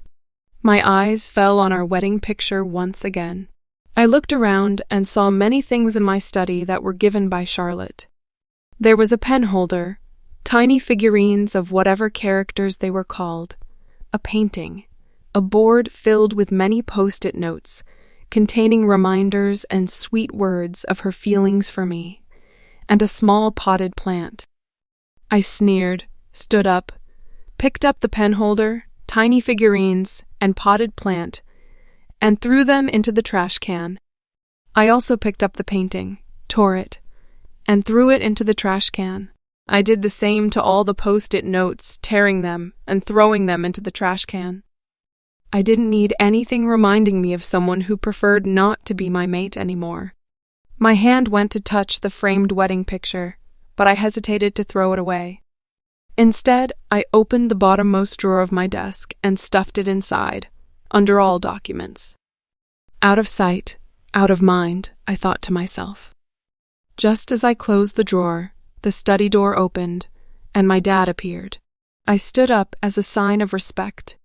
"Dad, we still haven't found Charlotte, but I promise we are doing our best to locate her and bring her here to deal with the scandal," I quickly explained and promised him. He waved his hand and sat down. "I'm not here for that." I was surprised.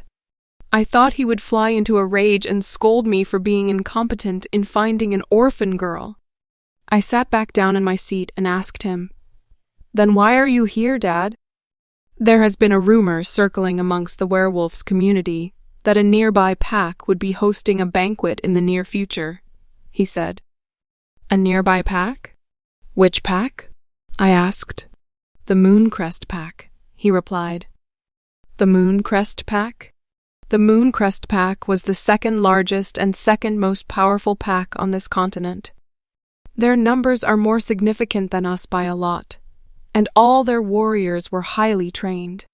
Even though my pack, the Red Claw Pack, was the third largest and the third most powerful, our strength and numbers were nothing compared to theirs. Is there a reason why they would hold a banquet? I had been busy dealing with the scandal and searching for Charlotte.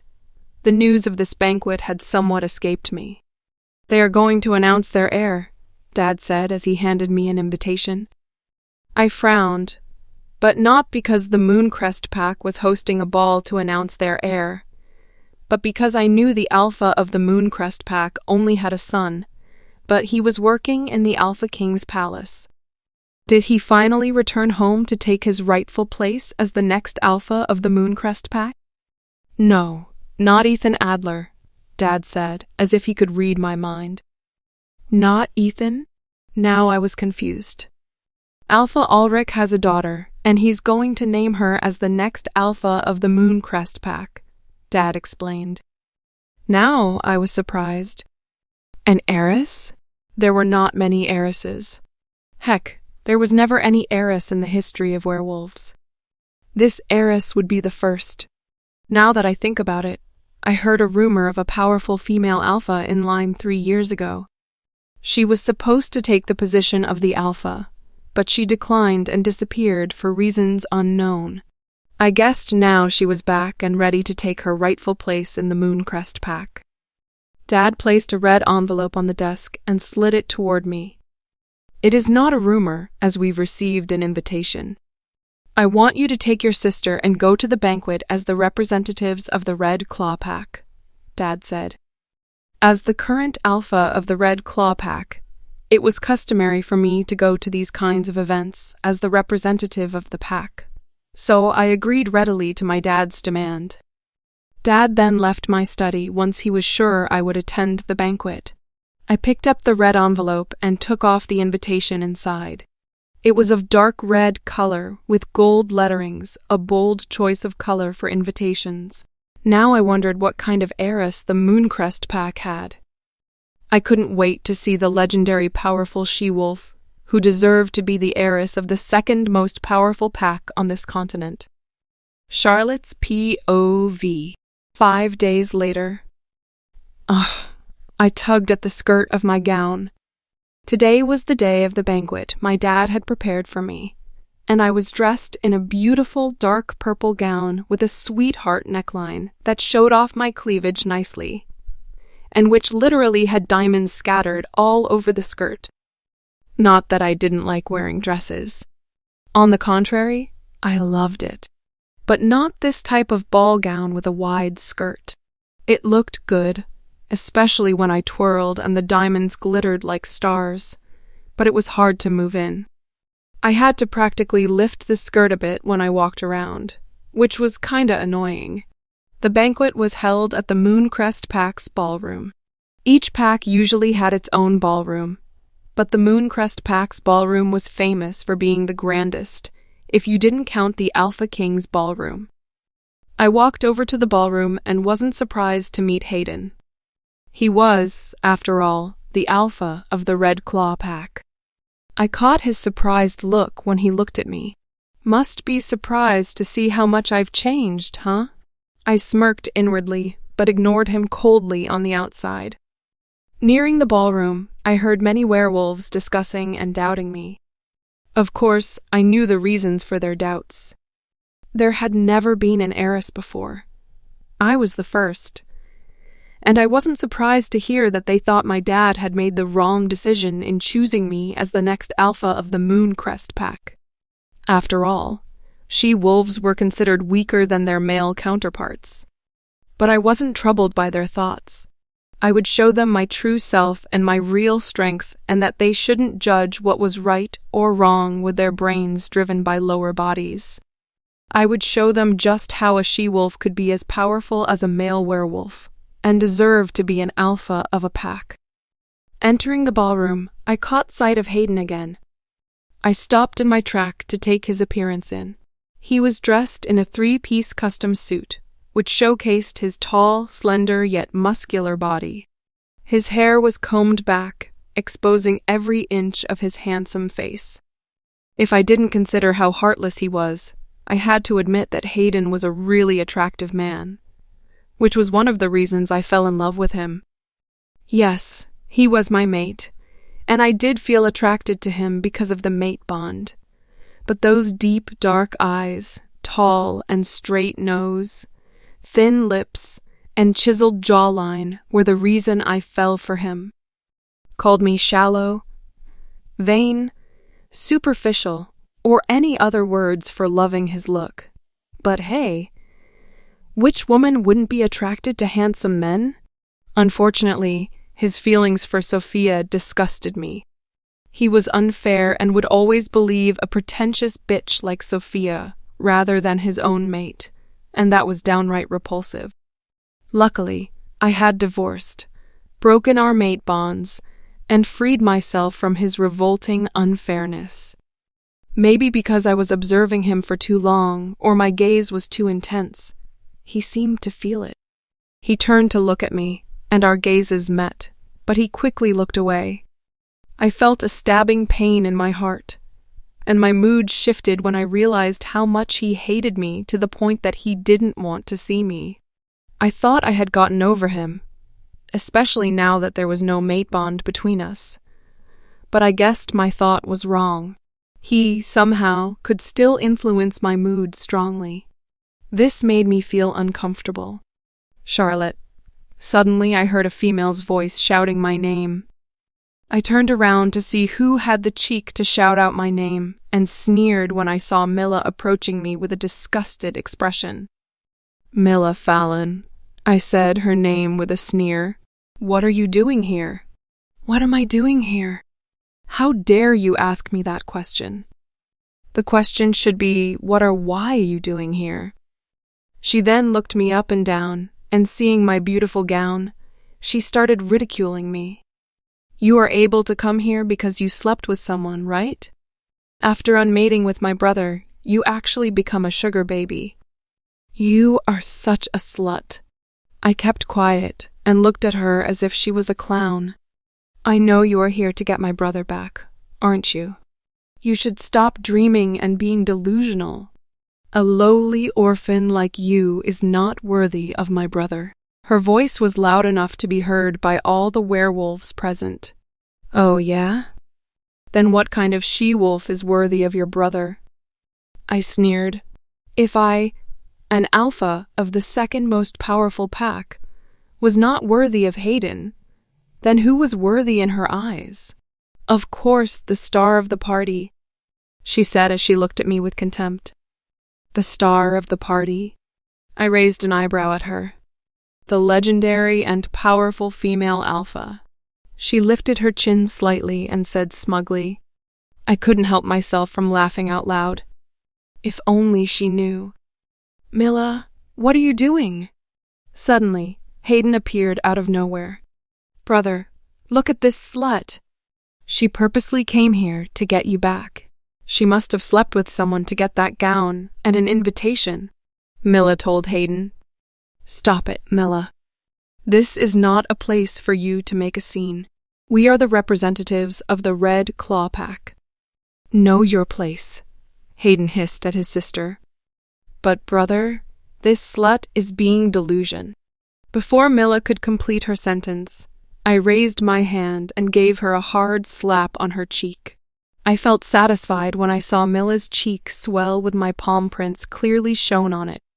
"You should listen to your brother and know your place," I sneered.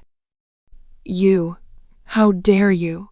Milla raised her hand to slap me back, but I easily caught her wrist, stopping her. "Since you are so hell-bent on causing trouble, you should be taught a lesson." "And I'm delighted to be the one teaching you," I sneered. My hand that was grabbing Milla's hand was suddenly held by another, and I was dragged away to a corner before I could even struggle. "You really are a slut, huh, Charlotte? Is that why we couldn't find you for so many days? Because you found someone and spread your legs to him for money?" Hayden said sarcastically with a furious expression. I pushed him away with all my might, and he staggered back a few steps, caught in surprise by my strength. "Hayden, let me remind you this. We are not mates anymore, and what I did from the moment we broke our mate bond, or what I will do in the future, is none of your business," I told him coldly. I stepped around him and called out 2 guards, who appeared quickly. "Throw her out," I ordered them, pointing at Mila with my chin. The guards, of course, obeyed my commands and took each of Milla's arms and threw her out of the ballroom. "Charlotte, how dare you throw me out?" "Who do you think you are?" "You are no one." "Do you think your sugar daddy will save you once I call out the alpha and tell her about your behavior?" Milla kept shouting at me, even though she was already thrown out of the ballroom. "Guards, call out the alpha. I have to tell her about this slut and how impolite she is toward the guests." Milla tried to order my guards. My guards just stood there looking at her like she was an idiot. "What are you doing?" "Quick, call the alpha. She should know that this slutty orphan has mistreated her guest." Milla looked at my guards and ordered them again. I laughed out loud, looking at her pretending to be honorable by wanting to tell the said alpha how she, an esteemed guest, was being mistreated by me, a slutty orphan. "What are you laughing at?" Milla yelled at me. I smiled and stepped in front of her. "You are looking for the female alpha, right?" "Well, you've been looking at her for some time now." Milla looked confused. "What do you mean? Where is she?" She craned her neck to look inside the ballroom, trying to figure out who the female alpha was amongst the guests. How stupid, I thought. I kept smiling calmly at her. "Well, here I am. I'm exactly the female alpha that you've been looking for." Charlotte's POV. Hearing I was the female alpha that Milla had been yelling at the guards to call, Hayden and Milla's expressions turned into one of shock, and it made me delighted. Milla was the first to get out of her shocked state and started to argue again, but my guards were efficient. They pulled her off and threw her away from the ballroom's main entrance. Hayden came to his mind when he saw Milla being thrown out. He grabbed my hand and asked in disbelief, "You are the heiress of the Mooncrest pack?" I smirked at him. Never thought that a timid orphan she-wolf turns out to be the mysterious, powerful female alpha, have you? Why did you lie to me for the last 3 years? He nearly yelled at me. I was annoyed with his tone and question. It has nothing to do with you, I hissed out. Nothing to do with me? NOTHINGTODOWITHME? We were mates, for fuck's sake. This time, he yelled at me, which angered me to no end. There were many guests present, and he dared to question me and make a scene. I tried shaking his hand off, but he was grabbing it too tightly, as if he didn't want to let me go until I gave him a satisfactory answer. Hayden, you were right. We were mates. I emphasized the word. But remember what you told me when I asked you if you have ever loved me? I asked him coldly. He wanted to retort, but shut his mouth in the end. Even if I told you, would you have believed me? Even if I told you, would you have loved me and taken my side when Sofia framed me? Even if you knew, would it change anything? I continued asking him coldly. Of course, it would make a difference. He hissed. Hayden, you told me you only took me as your mate to save the trouble of not having a Luna, and to make yourself and your pack stronger. You knew me as a weak and timid orphan back then. Yet I still make you stronger, I reminded him, adding coldly. So my identity as the alpha of the Mooncrest pack wouldn't matter. Then why did you lie? What was your motive for concealing your real identity if it didn't matter? He insisted on getting an answer out of me. I looked at him with amusement and anger. My motive? Did he not know about it? Was he really that ignorant? I purposely concealed my identity to make him love me for me, and not because I was a powerful alpha who he could use to strengthen his pack. But that still happened, didn't it? Even though he thought I was a weak-ass orphan, he still used me. I sneered and didn't even want to answer him. What was the point of answering? Nothing would change. Everything was already too late. I didn't love him anymore and had no desire to be entangled with him anymore. Charlotte, he growled low and his eyes narrowed. Was he threatening me? Everyone, please welcome my daughter, the heiress of the Mooncrest pack, to the stage. Fortunately, my dad's introduction came at the right time. I shook Hayden's hand off, and he let me go this time. I went to the stage without one bothering to look back at him. Good evening, everyone. Thank you for coming to this banquet. My name is Charlotte Adler, and as my dad, Alpha Ulrich, had stated, I am the heiress and next alpha of the Mooncrest pack. I said calmly with a soft smile. Women will never be strong enough to lead a pack. A guest suddenly sneered. I laughed lightly, hearing his words. If I am not strong enough, then where did my reputation of being a mysterious, powerful female alpha come from? Alpha Charlotte, another voice raised from the crowd, but he was polite, not like the guest who sneered before. Where have you been through in the last 3 years? We have never heard any news from you since 3 years ago. You seem to disappear from the face of the earth.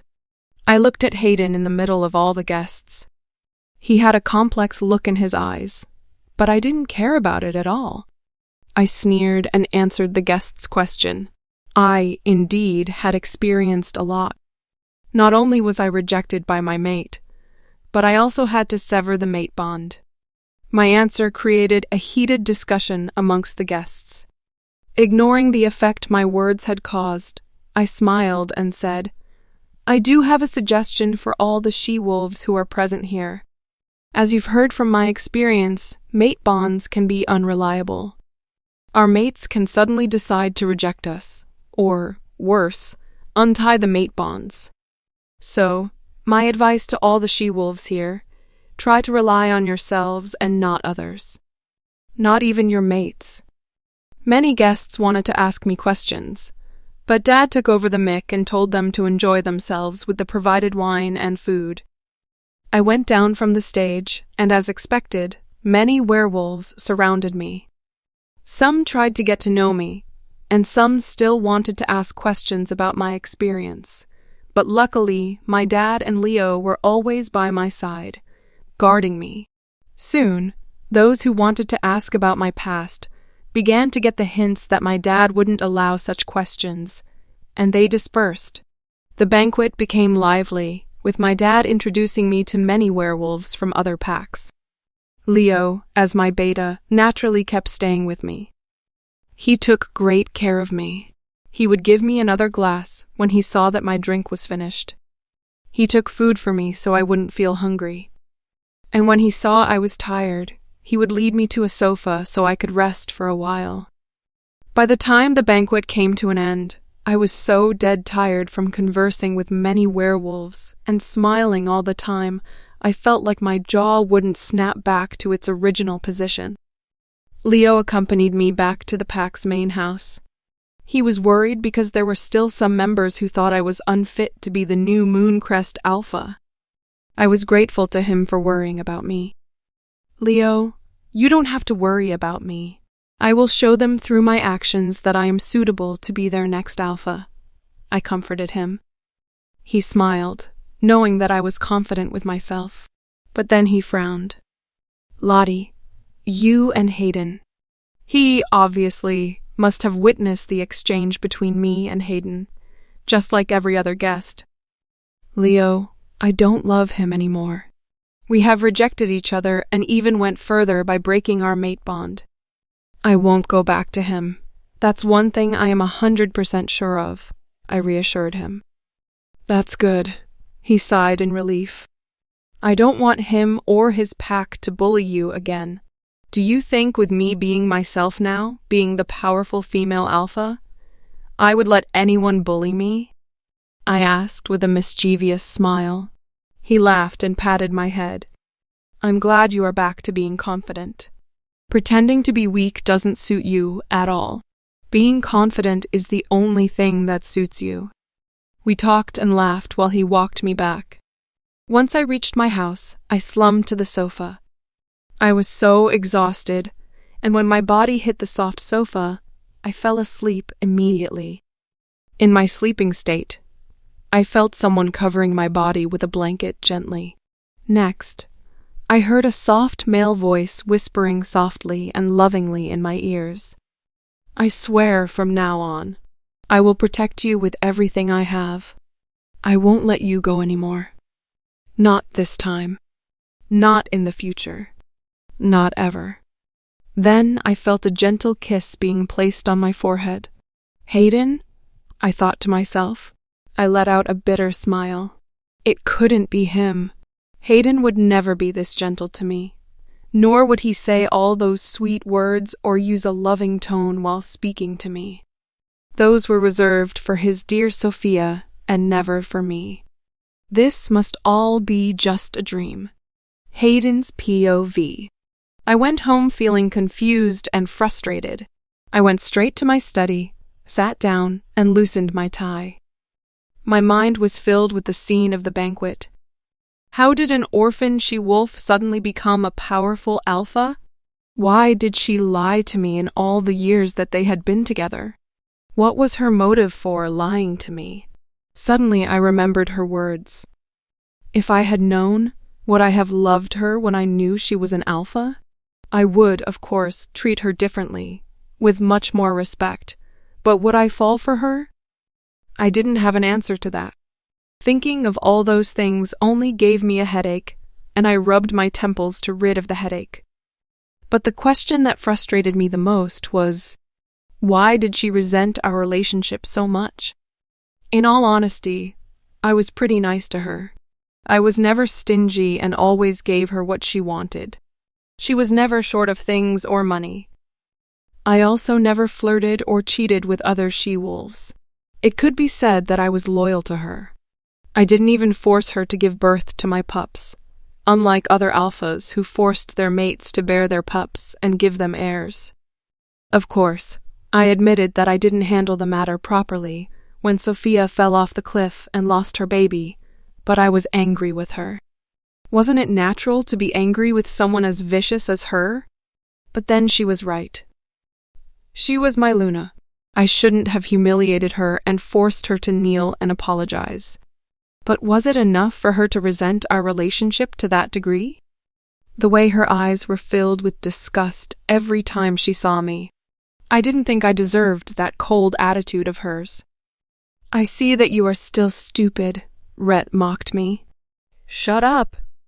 I didn't need him to add insults when I was frustrated. Instead of shutting up, he snorted. "You didn't know why she hated you. Think of what she said when she asked you if it'd make a difference if you knew she's a powerful alpha.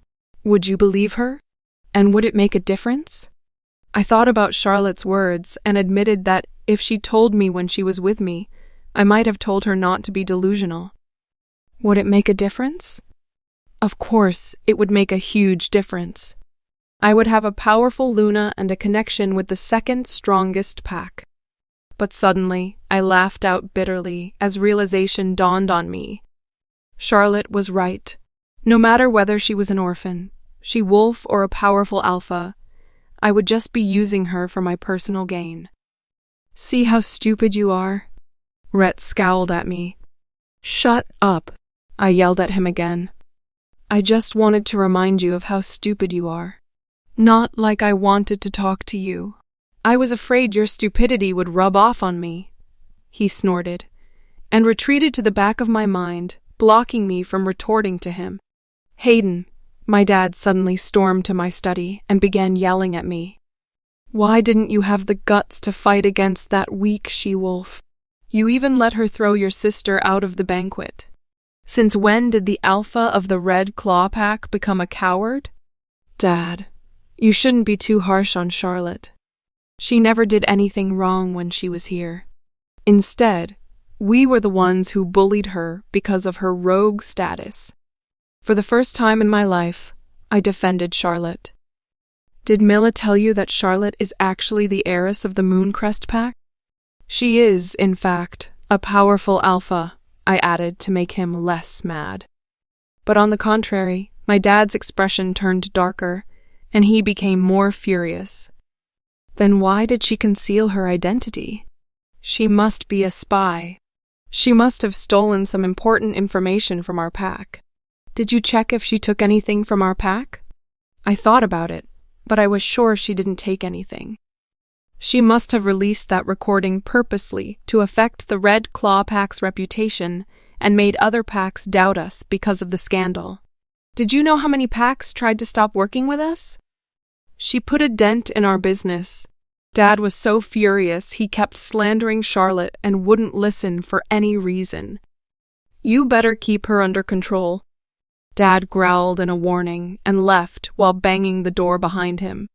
Kept her under control? How the hell should I do that? She was not my mate anymore. And most importantly, she wasn't the same timid orphan girl she used to be. She even looked at me with disgust and didn't want to talk to me. I closed my eyes and took a deep breath to calm myself down. It was no use thinking of controlling Charlotte. It was an impossible task. Once I was calm, I began thinking about my dad's words about Charlotte being a spy. Just like before, I didn't think she was that type of person. Heck, she even crossed out the compensation I wanted to give her on the divorce settlement. If she really wanted something, she wouldn't leave with nothing. And the Red Claw Pack was still as strong as ever. Nothing terrible had happened except for the scandal resulting from the recording being known by many werewolves. As for the recording, I thought she just wanted everyone to know the truth about what happened that day, although Sofia said that the recording was not completed. But it made me wonder again. Why did she leave with nothing? Was it because she loved me? But if she did truly love me, how could she change so fast? How could she let me go easily? Could her love for me disappear in an instant? Thinking about it, I subconsciously rubbed my hand over my heart. I didn't know why, but that thought pained me, and it felt so damn uncomfortable. As I was still feeling the pain in my heart, suddenly, I received a mind link from one of my friends, Max. Max had been spending time outside the continent since 2 years ago and had just returned, and we hadn't had time to catch up yet. Hayden, I heard that you are now unmated. Is it true?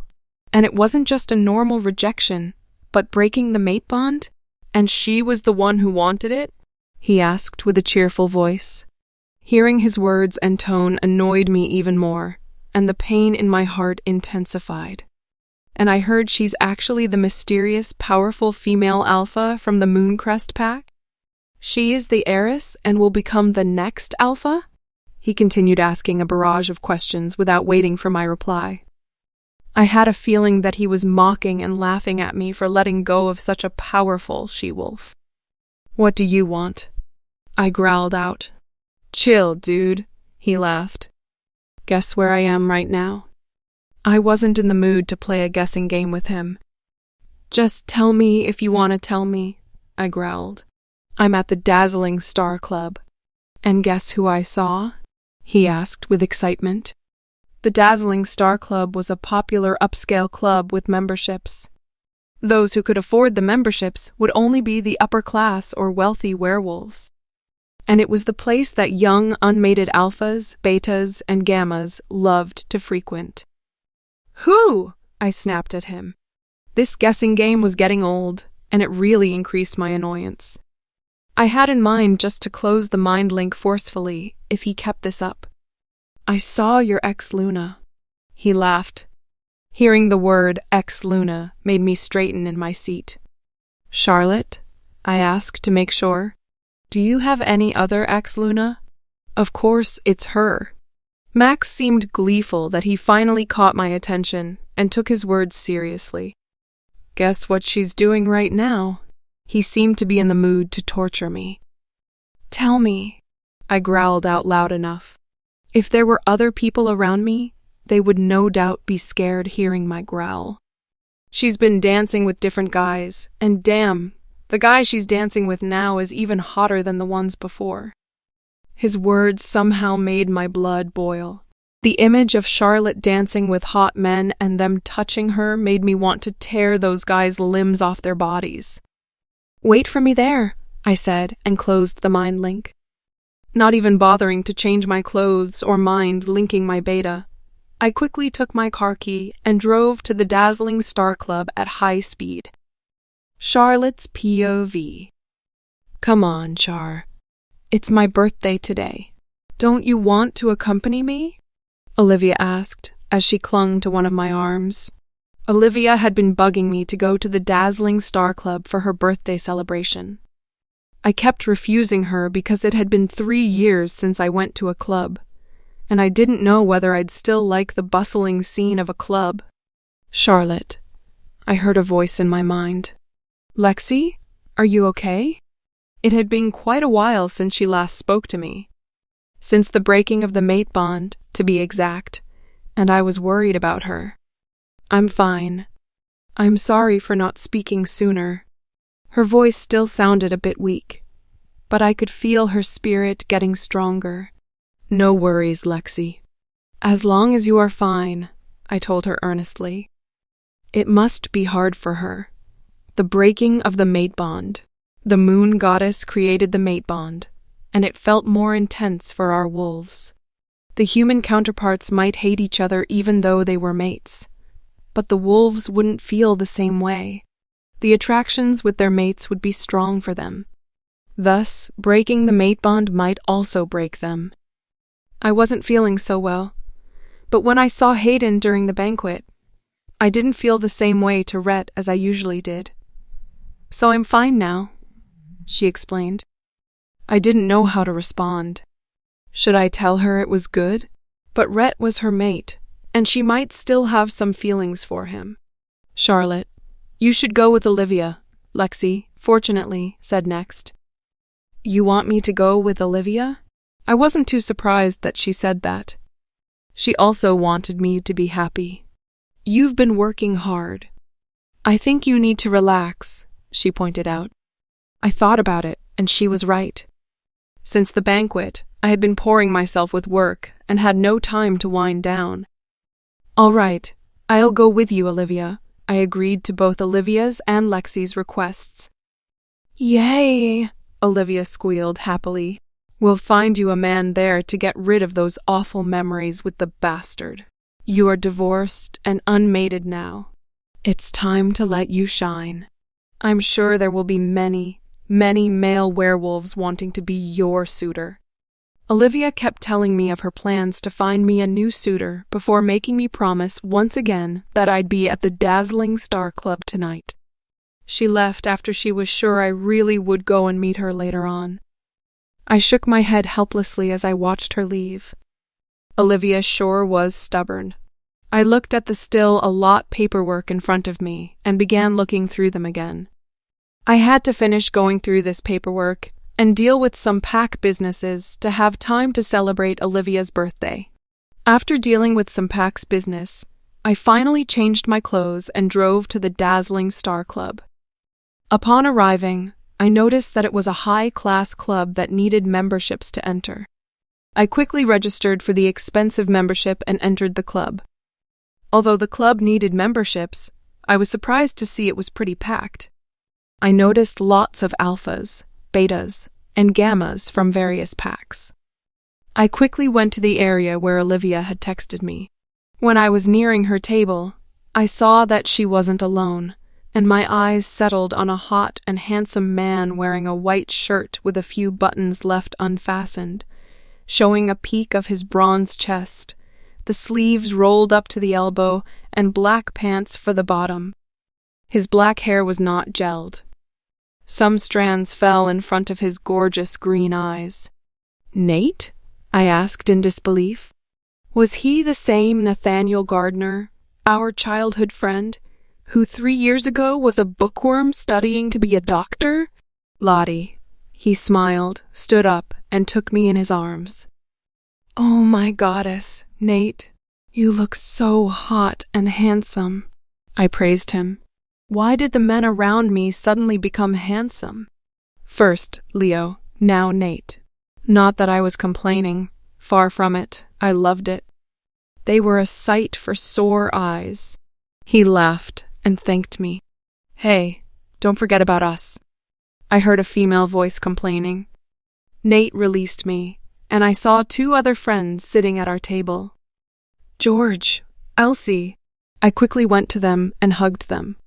It's been so long. I was now feeling grateful for deciding to come. I met my friends who I hadn't met for 3 years. "Olivia, happy birthday." I didn't forget to wish my best friend all the happiness in the world. We all sat down and began celebrating Olivia's birthday, drinking and chatting. I found out that Nate was now the doctor of the Silent Prowlers pack, Olivia's pack. "I'm sure your female patients do not wish to be cured with such a handsome doctor as yourself," I teased Nate. "Oh, Char, you don't know how many she-wolves queue every day pretending to be sick just to see him," Oliva said. And we all laughed. I had forgotten how nice it was to hang out with my friends. Just chatting and joking, letting myself relax. This felt nice. I felt free to be myself. Even when I was being silly, my friends wouldn't judge me. They did not care about it as long as we had fun. Nate asked me to dance, and of course I obliged. I loved to dance. We swayed to the music. He pushed, pulled, and twirled me according to the music. By the end of the dance, I felt much more relaxed, and I was sure I was beaming. When we returned to the table, the lights in the club suddenly dimmed out, leaving only bright lights focusing on the stage, and a sensual song was played. A hot male came to the stage and started dancing. His dance was sensual and sexy, and he slowly removed each piece of clothing. He was doing a striptease, which made the she-wolves in the club scream like crazy. "I could dance better than him," Olivia joked. making me laugh. Olivia was not good at dancing. Sometimes it looked like she had 2 left feet when she danced. Suddenly, the male stripper stopped dancing and took a mick. "The lady there, I heard you say you can dance better than me? Come to the stage and show us your moves." Olivia blushed. I couldn't believe he actually heard us. Well, our table was very near to the stage, and Olivia was shouting above the music when she said those words. It wasn't a wonder that he heard her. "Now you are done for," I laughed. "Shar, you know I can't dance," she groaned, but suddenly her eyes lit up. "I know. Why don't you dance in my place? You were trained professionally." I wanted to reject her, but Nate, George, and Elsie all encouraged me. Seeing their expectant faces and the male stripper still waiting for our response, I had no choice but to go up to the stage. I wouldn't want Olivia to be embarrassed, and today was her birthday. I'd just treat this as her birthday gift from me. "Let's give a round of applause to the lady," the male stripper said, and another sensual song began playing.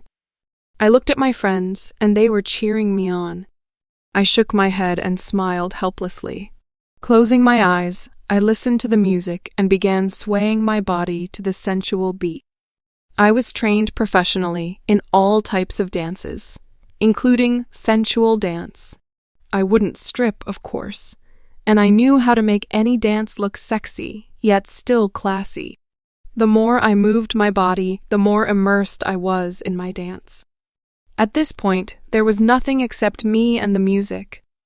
I couldn't hear the cheering around me, and all my unhappiness and worries disappeared. This was my moment. The moment the music ended, everyone was clapping and cheering for me. I felt liberated, and it felt so damn good. I saw Nate on the dance floor with his arms opened wide, and I jumped down to his arms while laughing. "Oh my goddess, Char, you looked so hot up there," Olivia said, and Nate, George, and Elsie echoed her words. "I'm so happy to see you looking so confident and happy. This is the best look for you," she added. I laughed and couldn't agree more with her. Being with my friends, letting myself free, laughing, and feeling confident and happy was the best thing for me. I wouldn't let anyone bully me or make me unhappy anymore. This was my life now, being a female alpha and having many friends who loved and cared for me. Hayden's POV. Entering the dazzling star club, I immediately felt uncomfortable. I never liked going to clubs for the fact that they were noisy and stuffy, with too many people being squashed together. I wondered how so many people were able to afford the high-priced membership here. But that was not important at the moment. It was easy to spot Max amongst the crowd. He stood tall with his more than 7-foot height and huge muscular body. I went to him with irritation as I had to squish my way there. I hated other people touching me, especially when they reeked of sweat, cigarette smoke, and alcohol. Just making my way to Max already made my clothes smell bad. Max was happy chugging down some liquor and noticed me the moment I stepped to his side. He looked me up and down. "Are you going to a meeting or having fun at a club?" he asked and laughed out loud. I was still in my 3-piece business attire and looked kinda out of place. But I didn't fucking care. I wasn't here to have fun. "Where is she?" I had to half yelled because of the loud music. "Man, you came too late." She was doing a number on the stage before, and it drove the crowd wild. We are all crazy for her. I had never seen her looking so hot and sexy. She looked like a dazzling star. "She should be the icon of this club," he answered, and it could be seen that he was excited about Charlotte's dance. "Where is she?" I yelled and repeated my question. Max pointed to the stage and cheered. "Go, Charlotte." I looked at the area Max had pointed to and saw Charlotte dancing on the stage. I used to misunderstand her, thinking she was timid. But oh man. If I knew she could be this shining, I wouldn't have said all those words or even asked you to reject her. She basically just turned me into a fan of hers tonight. Max kept looking at the stage and cheering at Charlotte. Every time Max met Charlotte before he went to another continent, he used to degrade and belittle her, and kept pressuring me to divorce and reject her. He wasn't the only one, though. Each of my friends had the same thought. Heck, even my sis, dad, and pack members thought the same way as Max. I kept my gaze on my ex Luna. Max was right. She looked hot and sexy, like a dazzling star. The way her hips swayed, the way her body rolled, the way her hands caressed her body and her slender and fair neck, which used to bear my mark but was now non-existent, because we didn't share a mate bond anymore. She was teasing the crowd with each movement without even showing any skins other. Then her arms and legs. Her every move screamed seduction. Even her gaze and smile were enticing. Never had I seen her looking so confident. She looked hella attractive on the stage. I heard everyone in the club cheering for her. Some even howled in excitement. And I could tell many male werewolves were looking at her with lustful gazes. I tried to keep my face expressionless. Charlotte did indeed look amazing, but somehow it angered me. Why did she allow everyone to see this side of hers while she never showed it to me? Furthermore, there were many unmated male werewolves. Was she trying to get their attention? She got what she wished for. All the unmated alphas, betas, and gammas couldn't keep their eyes off her. And this thought made me jealous. Even Rhett was howling with restlessness and jealousy, even though Charlotte wasn't our mate anymore. At this point, I seriously thought of gouging all the eyes of those unmated alphas, betas, and gammas who dared to look at her being so damn sexy, alluring, and attractive. I had to grit my teeth and clench my hands tightly until my knuckles turned white to stop myself from doing what I wanted to do. Hayden, I love you. Only you and no one else. Suddenly I remembered the words she used to say to me. Love? I snorted. If she really loved me, she would tell me her real identity and not pretend to be a weak and timid orphan. Now I was sure she had never been in love with me, but was just toying with me. Perhaps she was bored and thought it would be fun to find an alpha and marry him while hiding her real identity. And I just had to have the most rotten luck to be found by her. And my luck couldn't get any worse when I turned out to be her mate too, which turned me into her plaything. She must be beyond thrilled when she first saw me, as I was the perfect prey for her. I had to applaud her for successfully playing the role of a timid, shy, and meek orphan for the 3 years we were together. Goddess knew how happy she must feel to be able to fool me and my pack. Was it her kink? To pretend to be weak? How ridiculous for me to believe in her act and so-called love and affection for 3 whole fucking years. She must be laughing at me secretly behind my back since I willingly fell into her trap. And what happened after 3 years? She used the reason of being framed by Sofia and forced by me to kneel and apologize to break the mate bond. She must have felt bored toying with me after so many years, and the incident with Sofia was the perfect excuse for her to leave. Who knew how long she had been waiting for the time to dissolve the mate bond with me? Maybe 2 years into our marriage.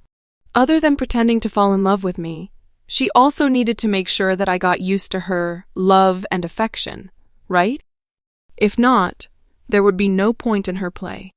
I had to say she was the master of toying with men. If, according to the timeline, 2 years was enough for me to get used to her love and affection. After she got bored, she discarded me, which was why she changed so quickly, because she was just toying with me. Because I was just her plaything. No one who fell in love with another could change so quickly. I was now sure that all her love and affections were fake. And I An unmated alpha who needed a Luna stupidly fell into her trap and got toyed with her. My balled fists clenched even tighter, and rage filled my whole being. Even Max noticed it. "Hey, Hayden, why are you angry?" "Don't tell me." He cocked his neck to one side and laughed until he doubled over. "Don't tell me you regret letting such a perfect she-wolf go." "Regret?" "Yeah, I regret it," I said without thinking. "Well, just pursue her then. I'm sure she'll come back to you if you are serious, seeing how much she used to love you," Max said lightly. I sneered. "Oh, Max, you got the wrong idea. I did regret letting her go, but not because of the reason you thought. Not because I was in love with her and wanted her back, but because I let her play me. I, Hayden Fallon, the alpha of the third strongest pack in the world, would not let anyone play me. Fuck her love.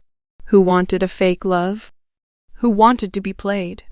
I was an alpha, and no one dared to provoke me, much less play me, except for that damn she-wolf who dared to get on my bad side. Did she think I would let her go easily after knowing what she had done?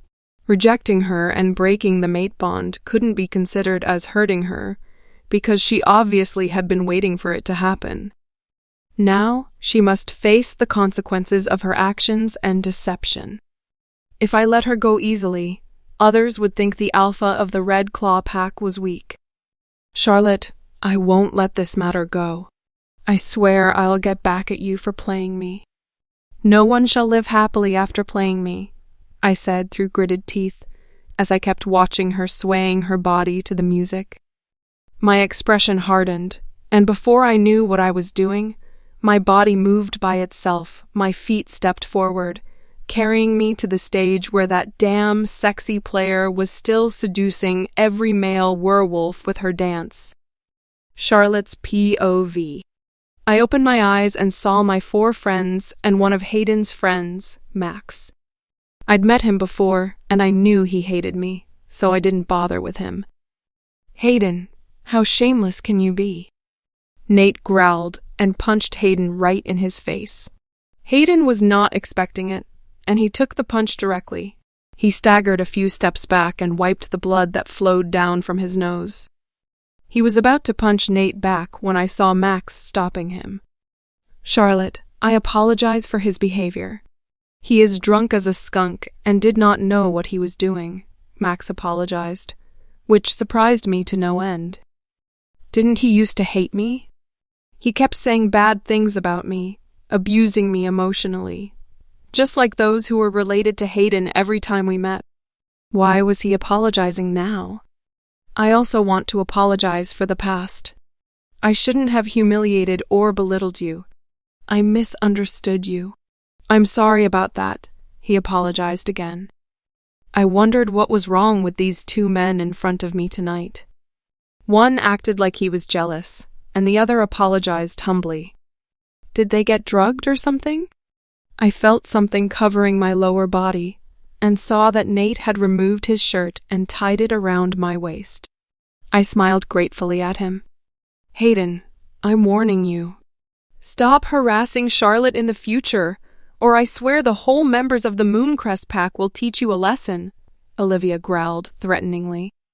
Max apologized again for Hayden's behavior, while Hayden himself looked at us coldly with his bloodshot eyes, and sneered like he wasn't afraid of Olivia's threat. I was too tired, and after what had happened with Hayden, I didn't want to have anything to do with him anymore. I turned to look at my friends and said, "Let's just go.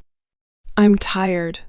My friends naturally would heed my words, especially after witnessing Hayden harassing me. Nate circled an arm around my shoulders and stirred me toward the exit. We left without even sparing a glance at Max and Hayden. Olivia stubbornly asked Nate to drive me home with her in tow. I sat in the passenger seat while she sat in the back seat. I closed my eyes and took a few claiming breaths. "Char, are you okay?" I heard Olivia's concerned voice. "Yeah, I'm okay."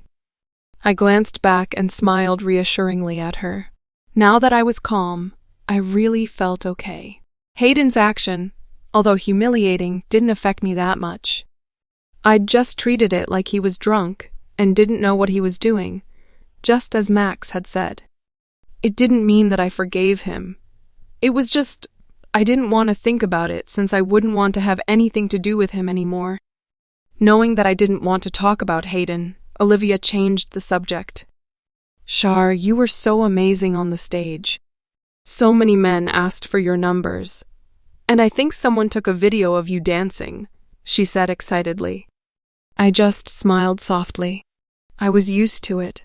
I knew I was beautiful, not to mention I was an alpha's daughter. Many men chased me before I married and became mates with Hayden. You know what, Char? You shouldn't keep yourself low-key. You should show the whole world your real self. That way, you wouldn't get bullied anymore. You pretended to be weak. That was why you got bullied by Hayden's family and pack members. Now that you are free of him, it's time for you to shine. Olivia lectured me. My smile faltered, but thankfully we already reached my house, so I didn't have to answer her. All right, I'll be my true self from now on, I promised Olivia before I got off from the car. It was nice seeing you again, Nate. Thank you for tonight. I smiled at him, and he smiled back. Go in. We'll go after we make sure you've entered your house, Nate said. I smiled helplessly at my friends, who were worried about me, and turned around to enter my house. Sometimes it seemed like they forgot that I was a powerful female alpha. Not that I was complaining about their care for me, but it was amusing. I quickly showered and plopped myself on my bed. Looking at the white ceiling, I thought about what happened tonight. How did everything come to this point? The main reason seemed to be that I concealed my identity from Hayden. He and Olivia mentioned it. Was it really important? I rolled to my side and thought I didn't purposely conceal it. I meant, at first, maybe I intended to hide it, but I did try to tell him about it during the 3 years we were together. I kept trying to bring the topic up, but every time I started talking about it, he said he didn't care about it. At first, I was moved. I thought he truly loved me for me. Therefore, he didn't care about my background. But boy, how wrong was I? Over the years, I realized not only did he not care about my background, whether I was rich or poor, weak or strong, but he simply didn't care about me. Suddenly, a scene from 2 years ago popped up in my mind. We were having dinner, and Mila was present. Brother, why didn't you reject and divorce this weak orphan rogue? Mila complained. Don't tell me because you love her, because I know you don't. There are so many beautiful she-wolves wanting to be your mates. Just reject her. What's the use of having a useless Luna? She couldn't contribute anything to the pack. She's so poor she is just a burden to our pack. And what did Hayden do at that time? Nothing. Nada. He didn't do or say anything to back me up. He didn't reprimand his sister for belittling his mate and the Luna of the pack. He let just her be. After dinner, and when we were ready to sleep, I told him Mila's words hurt me. And his response? You are indeed poor. What could I say? He asked with indifference and switched off the bedroom light. Yeah, he didn't even care if I was hurt by others or himself. But I stupidly thought I could make him love me, or that he at least had some feelings for me.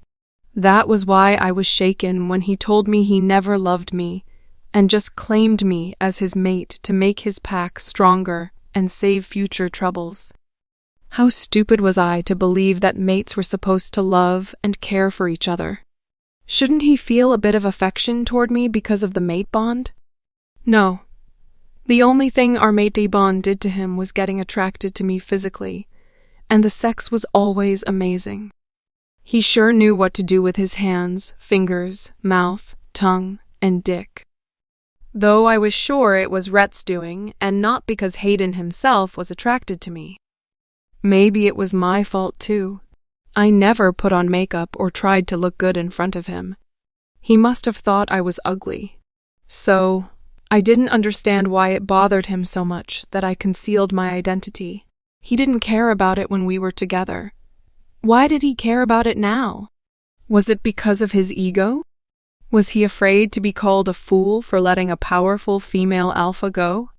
But it was his own fault for not caring about it before. I let out a heavy sigh and closed my eyes. There was no point in thinking about it now. We were already unmated, and nothing could change that fact. Whether he was angry about me concealing my identity or not was not my problem anymore. We had nothing to do with each other anymore, and hopefully, he wouldn't harass or pester me in the future. If he knew what was good for him and his pack, he would stay away from me. If not, I let out another sigh. It didn't matter anymore. I didn't want to care about him anymore. All I wanted to do now was to do a great job at taking over and being the new alpha of the Mooncrest pack, and go back to being myself. I would only live for myself, my close friends, and my pack. Hayden, his family, mistress, and pack could go to hell for all I cared. Charlotte's POV. I stretched out my body and cracked my neck before leaning back against my swivel leather chair. Goddess. I didn't know taking over the pack would require so much time and effort. I mumbled to myself as I looked at the stacks of documents in front of it. There seemed to be no end to them. Ever since the incident in the club, I had been burying myself with work, partly because I needed to distract myself from thinking about it, and also because I needed to get myself used to the pack matters. I had to prepare all the pack business and all the cooperation with other packs. It was tiring, as sometimes it got too much, and I had to stay up late to finish all the tasks. I closed my eyes and intended to take a short rest when I heard the door opening, and Leo's voice reached my ears. "Tired?" he asked. I opened my eyes to see him smiling at me dotingly as he handed me a cup of my favorite coffee. A little bit. I took the cup from him and took a sip. The aroma and taste of the coffee instantly relaxed me. I don't know how you managed to take over all my tasks when I was away. But thank you. You did a great job, I told him in appreciation and a bit of guilt. When he told me everything before handing me the pack matters, I could see he did a great, which made me easy to continue from where he left off. He chuckled. Then how are you going to thank me? I raised an eyebrow at him as I kept sipping my coffee. Is there anything you want? I can buy it for you. He laughed. You know I'm not short of money. It was true. Having taken over my tasks for the past 3 years and being my beta, his salary was high. Higher than anyone else I knew. He was pretty rich himself. Then, he smiled and placed an invitation on the desk, sliding it toward me. I want you to go to a meeting, and I'll be going with you as your beta. I took the invitation and was surprised to see it. The invitation was white with gold borders and gold lettering. It was addressed to Alpha Charlotte of the Mooncrest pack. Only one pack used this color for invitations, and the seal on it.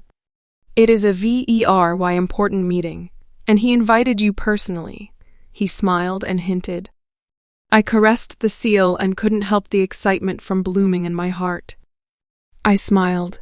Of course, I'll go with you, especially since I was invited personally. Good. Now, we still have time to go through all this paperwork. Let's get to work. I'll help you. He started to pick up a document and began reading it. I groaned, wishing I could just take a short rest, but I still obeyed him in the end. As we were busy reading the documents, my phone suddenly rang. I picked it up without looking at the caller ID, and suddenly, an excited voice so loud sounded from the receiver. Char, did you get an invitation too? Livy's voice was high and loud, and I had to place my phone away from my ear in case she pierced my eardrum. Yup, I got it. I got invited personally, I grinned. and Leo will be coming with me as my beta. You got invited personally? Oh my goddess, I can't believe it. She screamed again. You need to look the best tonight. You don't have to do anything. I'll prepare everything for you tonight. Wait for me at your pack. We'll get ready and go together, she said. Knowing it was impossible to reject her, I just said okay, and she hung up the phone after I agreed. I shared a look with Leo, and we shook our heads helplessly. Livy sometimes could be domineering and would take no for an answer. Olivia moved fast. Not long after her phone call, she arrived with 2 dress bags and 2 makeup artists and quickly pulled me to my bedroom. She opened the bags and unzipped one of them. This is your gown, she showed me excitedly. I was surprised to see her choice. It was a scarlet one-shoulder gown. Upon closer inspection, it consisted of 2 dressed infused into one. The inner part was of a short sequined dress that reached above half of my thigh. It had a low sweetheart neckline, which would push up and showcase my cleavage. The outer part was made of silk. One of my breasts would be shown because of the sequined inner dress, but the other would be hidden under the one-shoulder silk. The silk cinched on the left side of the waist, still showcasing the short inner sequined dress, and it flowed down longer on the left side. It would show my long, slender legs. I chuckled. Bold choice, Olivia. You need to be the center of attention, she said, and began helping me into my gown. Oh my goddess, you are gorgeous, Char. The dress fits you perfectly, she squealed. The makeup artists quickly did our makeup and hair. My hair was braided along the hairline and coiled at the back. I had smoky eyes with red lipstick, while Olivia's makeup was softer. When done, we both looked at our reflection in the mirror. I looked at my perfection, and I had to admire her choice. It indeed was perfect for me. The makeup and the red dress made me look sexy, yet the style was still elegant. Olivia herself wore a sequined champagne mermaid dress, making her look elegant and sweet. The contrast in our appearance would no doubt turn heads when we arrived together. I took a pair of dangling red diamond earrings and a diamond bracelet. It set my whole appearance perfectly. When we finished getting ready, we went down only to see Leo had changed into a formal, tailored black 3-piece suit that perfectly wrapped his lean, muscular body. His hair was styled back, making him look even more handsome. When he saw us, he froze and looked at me in a daze. Goddess, Lottie, you look. Apparently, my appearance made him speechless, and I couldn't help but laugh. Sexy? Alluring? Amazing? Livy provided some words for him in a teasing tone. Gorgeous, he gushed with an adoring expression, which kinda made me blush. Well, you look not bad yourself. I winked at him to cover my blush. He chuckled. I'm lucky to be the escort of 2 such gorgeous ladies. So I'm gorgeous too? Livy teased him. Of course. He grinned and offered each arm for us to take. We hooked our hands through his arms, and he opened the car doors for us before going to the driver's seat. When we reached our destination, Leo asked us to go in first as he needed to make some calls. We stepped into the grand ballroom, and as expected, many werewolves were looking at us. We were both daughters of alphas, and with our contrasting appearances, they couldn't help but notice us. This meeting was really important, just as Leo had said. The host was none other than the Alpha King, and it was held in their magnificent castle. Even I was dazzled by the luxurious decorations of the ballroom. Just like the invitation, the ballroom was white, and it was decorated with everything gold. It didn't look tacky, but tasteful. But what did you expect from the Alpha King other than classy and elegant decorations for his castle? As Olivia and I moved inside the ballroom, I saw someone I hated, Milla and her friends. I sighed. I should have known they would be invited too. I passed her by without even acknowledging her when I heard her whispering to her friends. "Hey, did you see the lady in red just now? She looks so gorgeous. She must be a noble woman. That type of woman is the woman who deserves to be my brother's Luna, not that slutty bitch Charlotte." Her words took on a disgusting tone toward the end of her sentence. "Yes, you are right. She looks so gorgeous. I've never seen someone as gorgeous as her. She definitely deserves to be with your brother," one of her dogs agreed with her. I laughed in my heart. Was she talking about me? Did she not recognize me? I smirked when I thought how she would react when she realized the lady in red she was saying was worthy of her brother was actually me. The person she kept mentioning as a slutty bitch she was disgusted at.